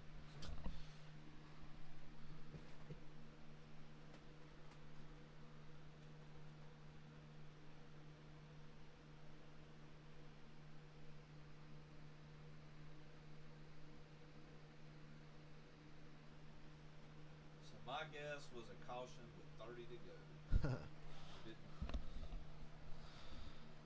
I just hope it runs out. I'm glad. Yeah, Busher wins. I'm fine with it. No, it's the action track. Yeah, there's the action. Yeah. People in the stands are really trying to stay entertained. He's got his back turned to the race. That's the best way to be looking. Well, look at the shirt he's wearing. They're all running like shit anyways. He's got a Penske shirt on. Logano's the only one doing worth the shit. And you know that's probably his least favorite. Fans trying to get the wave started here in Richmond. And some are playing along. Some are just enjoying the racing taking place, which includes a pass for the lead. Mark Truex Jr. out front. A pass for the lead. What? They stayed green. We knew this. Pressure tires winning out. And Chris Buescher able to get by Mark Truex Jr. He takes the lead now, has a 3-second lead over Truex running in the second spot. Yeah, much like the first run of this stage, the 19 just does not have the long run. About 6 seconds, 6.5, fluctuates. When does Bell do his weekly solo spin out? Yeah. But he is losing grip. What? Larson gave Hamlin a lane? Come on, Larson. Don't puss out. A little bit calmer situation. Yeah. Right behind him, 41 of Ryan Preece. You know, he kind of got shoved through the box, got put long early, lost some track position. But this 41 car has really, really, really done a nice job all day long. It's hard to believe. Preece doesn't have a top 10 all year. Larson is almost the last car a lap down. Impressive run inside the top 5. You know, you think about the start of the year. And Byron's still at the Coliseum. They were really fast. I thought he had a shot to win that race, and everybody's like, "Yeah, man, Ryan Preece, he's coming into the circuit, going to have a lot of success." And it's just been a struggle, been way more difficult than he or anyone thought it was going to be. This is what we thought we would see. He was fast in an SRX car till it broke. This is you got to persevere. You just got to keep fighting. You got to. Tony Stewart probably gave him the bad car in SRX because he's like, I don't want you to get too used to, having a good car. I want you to get used to driving shit cars like we give you every Sunday. So he got the car that ran good in SRX and then broke. In the Truck Series as a driver and making it to the Cup Series as well. His father, Tommy Houston, a legend in the short tracks through the 70s and 80s. Great family. And I think Ryan Preece might hold the whole modified neighborhood and family and community on his shoulders. I think coming from Berlin, Connecticut, Ryan Preece has the expectations of all those drivers who've grown up in the Northeast in that modified division. They're hoping for Ryan Preece to have a good day. They're hoping for Ryan Preece to get to victory lane. And right now, a great performance here in Ford. That's a great point, Rick. All these different disciplines love to see their drivers graduate and come up here and have success.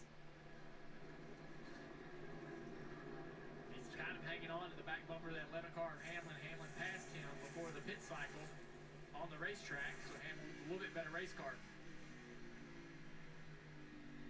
Let's go through the field, and we'll start with Dylan and Chris Buescher. It's continued to be a great day, and as we said, they knew that once they cycled back to the front of the field and didn't have really too much pressure behind them, that they maybe be able to extend this gap. That's exactly what they've done. Mike Herman, the spotter, telling Chris Buescher, you have no pressure. Take your time getting through this traffic. Do whatever you need to do to hold on to the race lead. Martin Truex, behind him. We talked about him. He is done pitting for the day. That's their plan, at least. Just going to try to hold on to this pace that they've got. James Small said at the start of today, we just have to control the controllables. They were not good. They were back to 26th at one point. They've gone off strategy. Because somebody like Buscher's leading, I guarantee a late caution. But even then, I don't know if it'll be enough. Buscher's so good.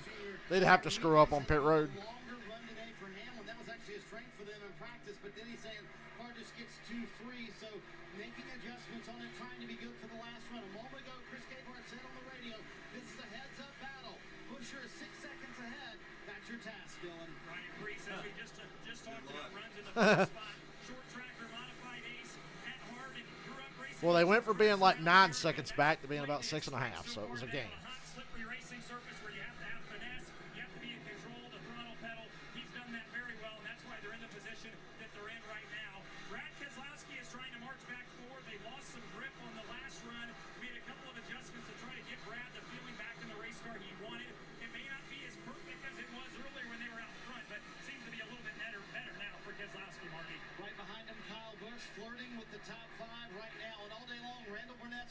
Put a ring on it, Kyle. Quit flirting. And it has paid dividends for them. But we'll see how this run goes here, because that has been their weakest part of their game today. Kyle Busch having a nice solid day, though, in 6, Dylan. Put dirt on Richmond. Might be the only thing that can save this fucking place. They've tried to make some adjustments, and it just kind of seems to be compounding on itself. So regardless, still a nice day. There wasn't a ton of optimism, I don't think, from this camp before the start of the day. But they were able to top 10 run for Logano. They can hang on to it. Behind him, I think maybe the opposite for Bubba Wallace after showing so much promise. Damn, Bubba. Back to the top 10. Bubba's biggest report just needs help in the center with turn and lateral grip in the 20. What happened? Dylan, Kevin Harvick just got around Bubba Wallace there for that position. That will put Harvick into 8th. And there was no leak. I checked with Jamie Tursky, tire specialist, for Harvick. No leak in the 4 cars' tires. They were all up. That means the adjustment, if accurate, should be right in the sweet spot for Harvick. Back now to the 10 of Eric Almirola, continuing to have a good day. Now that he has solidified his position. Bubba, you got passed by Stuart Oscar, and another one's on the way. And Briscoe's not far behind them. Nice quick stop for the 3-team there. He continues on. Chase Briscoe, perhaps the surprise. Richmond sucks. Surprise because he's not been on the screen much today. The 14th car, when I talked to his crew chief, Richard Boswell, earlier today, he said, I'm cautiously optimistic. We qualified 20th, but Chase is really good here. And they have become really good here, Marty. Chase Briscoe up to 12. Dave, I'll go back to the point we started the day with. Tyler Reddick and Billy Scott will both tell you, listen, we've had speed all year long. Execution has been our Fastest Xfinity 10G. My ass. How many more races to the playoffs after today? It's Michigan, Indianapolis, Watkins Glen, Daytona. 4 more. We still have one of the best cars. We're not out of it yet. Chase Elliott, the last car, lead lap riding in 14. His latest report, the front of the car turns, but the rear tires can't take it. That's really been their mantra all day. The balance has not been exactly where they wanted.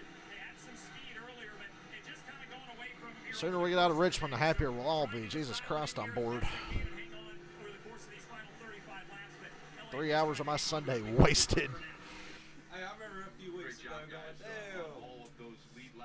We got New Hampshire, Pocono, and Richmond coming up. And I gave Richmond the benefit of the doubt because I thought the second race there last year was good, and I thought the spring race this year was good. This race, it's just such a weird track. It doesn't race like a short track at all. And only 2 cautions. So really catching your breath. I don't even know if there's ever been a moment you could catch your breath behind the wheel of these cars here at Richmond. Law of averages say we're going to get one, Listen in but to Denny's radio. I don't really care if we do or not.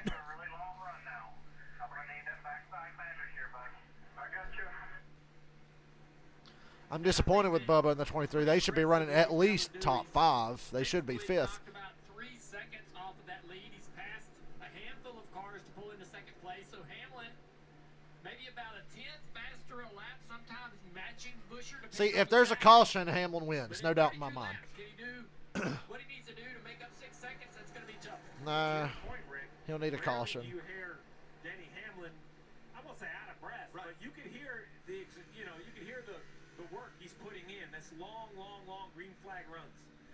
Almost winded, and Denny Hamlin might be an anomaly when we talk about an athlete and how he's able to control his heart rate, because he's one of the very few where his max heart rate might get to 120. What's that big red button that says off do? It's the kill switch. Remember one year at Bristol, Harvick moved his hand and it hit the kill switch and it shut the car. He was so fucking mad. Yeah, he hit the kill switch. Harvick did that at Bristol. So I hit the goddamn kill switch. I shouldn't even fucking be there.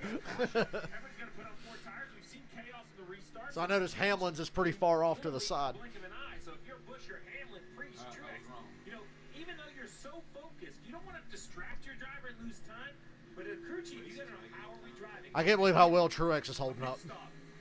I think Truex is going to finish about 6th.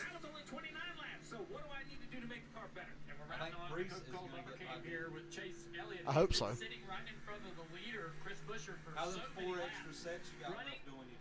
Chase Elliott and Tyler Reddick are last cars on the lead lap. This 9 car is battling right there with the 45. So Reddick now, look at Reddick sliding that car around. Reddick in trouble. Damn. At a risk of going a lap down after that issue. He was running second, hit the commitment box, and now he's tailing the lead lap. He's in a situation where he could go back a lap down. But 14th place. a lot of speed. A caution comes out for this 9 car. They can regroup and get back in this thing, Marty. So we got another race within a race here, right in front of the damn leader. Constantly telling Tyler Reddick in that 45 car, we still have the speed. He said, yep, we do, but I can't make passes out here. As good as that car has been all day long, look how he's just stuck. Boy, it's like I said, early in the race, his car won't be good in traffic, and he'll blow it. Both things have come to pass. The 9 car goes around him, and now he's going a lap down. I think the back of this car, the tires on the back of this car are used up. Well, Buscher's car is just really quick also. He just has the fastest car on the racetrack. There's no doubt about that. And then the mistake by Reddick, and you put you behind, and then you're not as good as you needed to be. And then the 17 is so much better, and now you're a lap down. That shows you how quickly things can change. But to your point about the 9 car, his fight right now is to stay in front of the 17 no matter what. Because you can get, there's only 13 Next car in front of Chase is Chase Briscoe. And then that goes at racetracks. You get a late caution, then you get another one, you get another one. You could find yourself with a much better finish than you're running right now. You have to keep fighting. Next car in front of Chase Elliott for position is Briscoe. Action track, baby. Through the field. Briscoe is the 4th SHR car. All 4 cars in the top 12 having a 12th or better for all the Stewart-Haas cars and on the lead lap for now. The Fords were slow out of the box the first half of the year. It's been a great day for So they got 4 Stewart-Haas cars in the top 12 and a RFK car dominating the race. Both RFK cars dominating the race. Ford driver right here for RFK. You think about Hey, I remember that 2013 race because Carl Edwards jumped the goddamn restart and Paul Menard should have had a chance to win. My opinion. our friend over here, Jeff Burton, Matt Kenson, Kurt Busch, Carl I bet when Edwards, Jeff Burton won all it, fucking winners stunk. here at Richmond. Was that the night Rusty? I think that was when Rusty Wallace wrecked Jeff Gordon. 3 laps away, could he add his name to this list? When Jeff Burton won. It's going to be bittersweet for Brad Keselowski. Of course, he's going to be excited for the driver that he employs Brad's as an got owner of plenty of RFK. chances. But remember, Yeah. we pointed it out, there have been no yellows. And before this green flag cycle, it was Brad Keselowski who was controlling. Buscher's good on road courses, too. Buscher's been really good on road courses. And they got 2 in a row coming up. Remember, he was good at Indy last year until that thing exploded in his car. Remember that? So, yeah, Buscher could definitely win another one before the season's over. I think Brad will be really good at Daytona. With trouble, that's just not something we see from Brad Keselowski. Brad's good at Watkins Glen. At least he was when he drove for Penske. Jeff Gluck, this race is going to get a no from me, but I didn't hate this race. I'm just saying it's not a good race. It's just nah. I could have taken a nap. And all these drivers are going to fight right up until the last lap because you 20 to go. We're almost done. Hey, as slow as this race seems, it's still quicker than an episode of Raw. We're under 3 hours. depending upon how many laps are left in this race. Oh, if there's a lap left in this race, you better put new tires on. So if there's a yellow, I'm going to start watching Raw like OSW says. Skip the first hour of Raw because when you tune in, they show a recap of the first hour and you'll have saved yourself an hour of time. They'll be like, earlier tonight, this happened. in the game, you got to stay focused in case you get the ball late. Denny Hamlin with Ryan Preece now starting to reel him back in.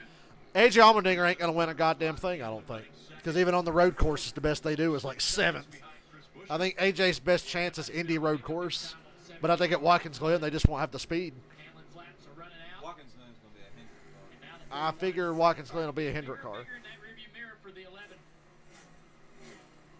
Damn, Chase Elliott, fastest car on the track Big day last for the time. manufacturer. Blue Oval, we'll see. Last car in the lead lap's technically the fastest car on track right now. Just under 18 laps still to go in this race.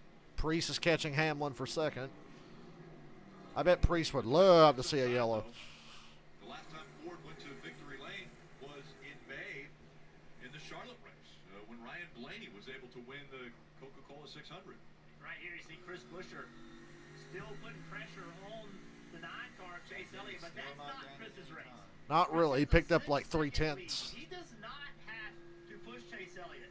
If Hamlin were 2 seconds away, then he'd have to push hard and try to get Chase a lap now. But right now, it's just a race to 16 laps. That's what it is. You don't really need. So this will be an interesting paradigm of Chase Elliott cost Buescher the win and gave it to Hamlin, would the fans be upset with Chase? Or is he Jesus and can't do any wrong? Yeah, I'd be a little pissed off too. Like, get the fuck out of the way, Chase. But Chase has to run hard here. He has no choice. They're just trying to get a caution, stay on the lead lap. Yeah, he has really good racecraft. Not a guy that gets overexcited or makes a lot of mistakes. You put him in a good race car, and he's going to get the result for you. Ran third here at this race last year. You're saying the non-car ain't good? 20 races since his last win. And a ton of confidence in him. Sure as hell ain't Brad good. Keselowski constantly talks about how good Chris Buescher is. We've heard Jack Roush talk about how much he loves. Jack Roush don't know shit. But he's right. Chris Buescher's a good driver. That's high praise, and especially with a guy that doesn't have, I take back everything I said about him when he wrecked Junior at Michigan in 2016. And then I find out 3 weeks later, all Junior's got a concussion and he ain't racing the rest of the year because he ain't felt right since Buescher wrecked him at Michigan. 2 career wins. I mean, you guys are mentioning a lot of the statistics and things. Behold, the man who ended Dale Jr.'s driving career, Chris Buescher. Hey, we were there. It was Bristol, a short track, another short track for Buescher as we are starting to see him shine on this discipline. Brad led a lot of laps that night as well as he did today. Probably should have won. Yeah. With the 17 car last Took one. the wall down or blew the tires. Yeah, Brad hits the wall, no caution. Bill did the same thing. Caution, caution, caution, caution, caution, immediately. I remember being like, what the hell, NASCAR? They're similar, but when they hit it, they're together, and I think that is clearly what Brad has brought. I just remember Blaney out there half-ass running trying to stay in the playoffs. Yes. That car was like wobbling. When they are fast, they are both fast.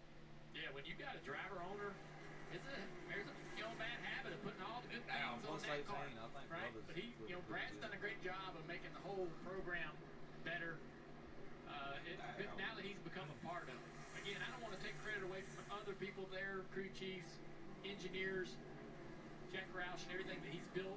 But I think Brad has certainly turned his program around, and it's When I hear Mark Martin talk about what it was like working for Jack Roush, I'm like, how was this team ever a super team in the past? Not only those people that you just mentioned, it's the people that are working on the cars in the shop. Yeah, Karen, I know Junior had concussions, but that was the one that literally put him out. He was doing fine until he hit the wall in 2016. Oh, speaking of disappointments, Daniel Suarez has spun and the caution's out. I knew this was going to happen. 10 to go. I knew we were not going to go green. 10 to go. Pit. Hang on. Yeah. You're going to shorten it by 10 laps. So we're calling the race. You saw like Dr. Evil in Austin Powers when he made Will Ferrell's character fall on the ground and get burned alive, but he's still alive, and he puts the phone. Hold on a second. Yeah. Okay. Yeah. Then you hear a door open up downstairs and the guy shoots him. Noah dumped him. Oh, Noah. Fucking Noah Gregson. Yep, Denny Hamlin's going to win now. Hope you're happy. Okay, see, now you have so much pressure on. Was it Noah? Or did Suarez just bust his ass? Perfect stop. It's going to be a 4-tire stop for everybody. Yeah, that's Noah. Fucking moron. No, I want to finish 25th. You can't go so fast you make a mistake. But It's only 9 laps. You get away with 2 tires here. No. Chase take 2 tires, why not? But paid off for Chase big time. Oh, yeah. But still only 13. Denny Hamlin wins, lol. Has put so many cars between he and the 11.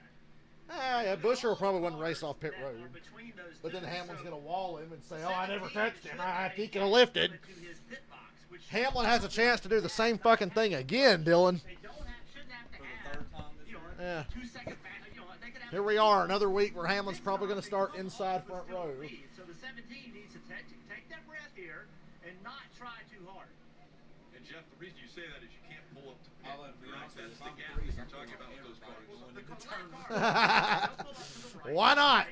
Okay, so Buescher can't win. I'd love to see Priest win. Priest or Keselowski. Closer to the 17, but he won't be at his bumper, but he will be a little bit closer. But you can see right here, look at the gap. Big for Trinam, Kyle. On to pit road they come. Dylan. Only thing the leader, Chris Buescher, What do you want? the 17 middle of your screen. Dumbass Noah Gregson. Shocker. Love when a back marker nobody influences the outcome of the race. Good stop. Good stop. Good stop. Fuck it up, Denny's crew. He said, I just need more help turning the center, but I cannot be any looser off the corner. The 17 and 41 already coming by. Pretty good for Denny. Busher would have beat him out anyway. Without that gap. But yeah, Busher's the leader. Hamlin second. Kyle Busch third. Priest fourth. Truex fifth. Denny's going to door Busher. They wreck. Kyle Busch backs into one. Truex finally got the caution he needed on that strategy they had to play. So now it's going to be a fight. And it could Yay, Noah. Good job. who will win here in Richmond. That was for Check's notes. Check's notes. 28th position. I said 25th. It was 28th. I gave him too much credit. Like he'd ever run 25th. He only runs 28th. Yeah. Way to go, Noah.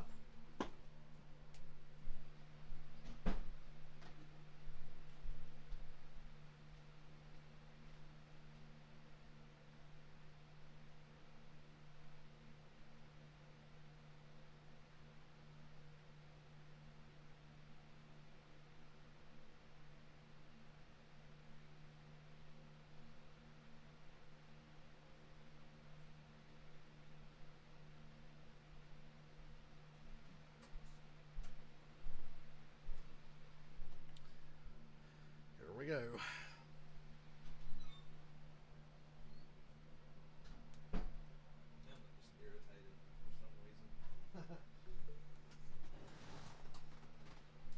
Maybe Busher will just wait a minute. Is Blaney the leader? Nah, surely not. Because I know he had just hit not long ago with like 30 to go. But I thought he was a lap down. So he's probably getting the free pass. Yeah. Leaderboard's not updated yet. He should be getting. Oh, there it is. Okay. So he should be getting the free pass. Because his last pit lap was the lap after the MC pitted with the lap cars. Damn, they got a We start and will be a sprint to the finish. NASCAR Cup Series Racing from Richmond, presented by Toyota. And it continues. I'm boycotting. Next week, we go from a 3-mile track to a 2. Well, this ought to bump up the Jeff Gluck poll a little bit, depending on what happens here. Saturday, the Xfinity Series on NBC and Peacock. That starts at 3 o'clock with the race at 3:30. Then on Sunday, countdown to green at 2. And Cup Series Racing at 2:30 on USA. Yeah. What are we thinking now? As Scott Graves. What are you didn't want to see that thinking? caution come out, but it did. All right, drivers. We're only going to have 3 to go when they take the green. I think you want to be on the bottom. You know, I think get down and get a good restart, get down the corner, and push them out of the way. Whether it's How did we run so many laps under caution here? So that's what Busher has done. Well, you know what? Put Hamlin on the outside so he can't wall you. Maybe that's not a bad call. Busher started outside earlier. I worry Busher might have made a bad call there, but at least Hamlin can't wall him that way. This racetrack, the top will work. The middle will work. If Denny Hamlin can get a good launch right here, he's got a shot. I'm sure Hamlin's thrilled to death he's outside front row. Just listen to what Busher and his team are talking about. He's got. Don't let the 11 do you like he did Kyle Larson. That's why they picked the bottom.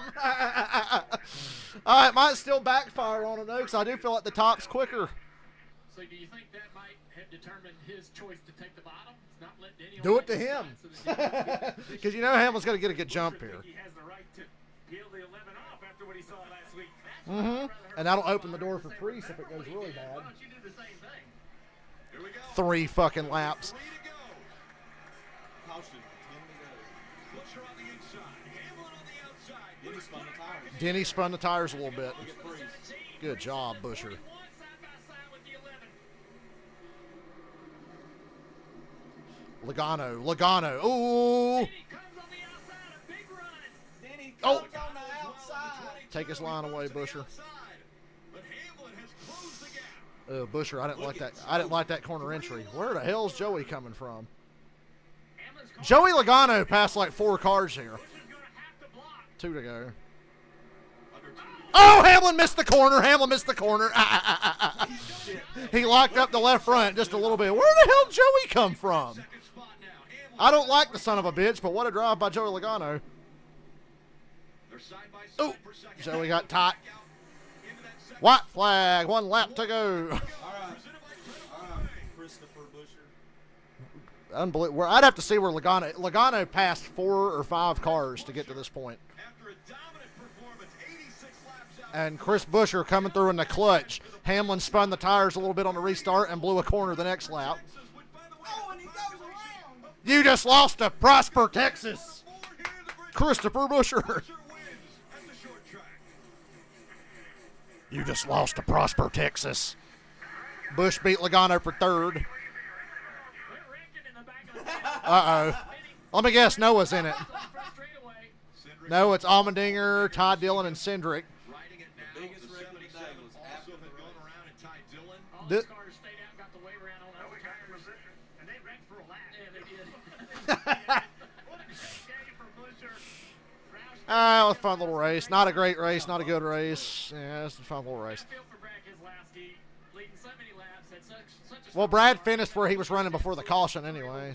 To have won this race as a team owner, but man, he cannot wait to go to victory lane himself as a driver. You mentioned RFK. Mentioned Stuart Haas. All 4 cars combined.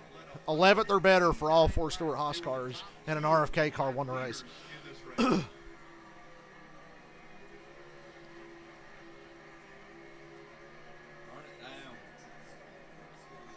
Do the Truex, peel them fucking left rear and right rear quarter panels off. The caution late in this one made it harder for Buescher. Clutch win, Chris Buescher.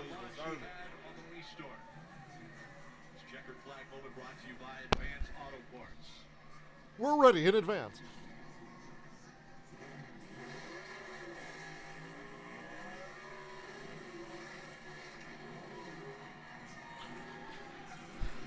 Can I ask a huge favor before you go home?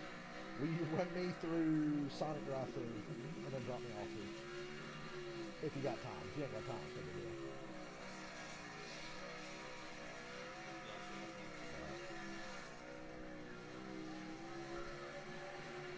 Actually, no, fuck it. Never mind. I don't need no damn ice cream. I ain't gonna do it. Don't do it. Never mind. I refuse. Shredded rubber coming off of the 17. 4 out of the top 6. We got to play GTA. Are they back? Can we make that comment early? Yeah, Buescher won. For sure. Noah Gragson brought out a late caution being a dumb fuck. Joey Logano passed half the top 10 in like 2 laps. Hamlin choked the restart and turn 1 the following lap when Hamlin still had the speed to beat Buescher, but he blew turn 1 the next lap. The pride of Prosper, Texas gets Told you just lost to Prosper, Texas. Richmond, RFK dominant we don't use the word pride. We prosper. Chris Buescher prospers in Richmond.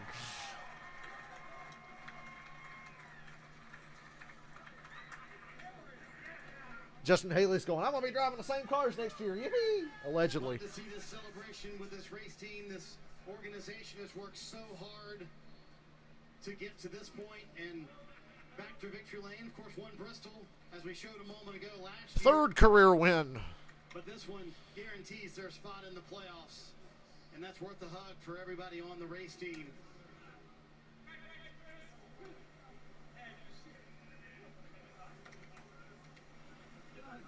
17 team has been fined 25 points for the use of foul language. Heard the crew guy say shit. Find a way to celebrate a little bit more. Talking Brad now. Yeah. Chris has got 2 of them. Helmet coming off. Wait, what was your thought when that caution came out, Chris? What were you thinking? Because you had it in hand. Yeah, it was smooth sailing there, trying to take care of this fast old Mustang, and these guys over at RFK, the 17 team gave me a great hot rod. This thing was so good, and just trying to take care of it there.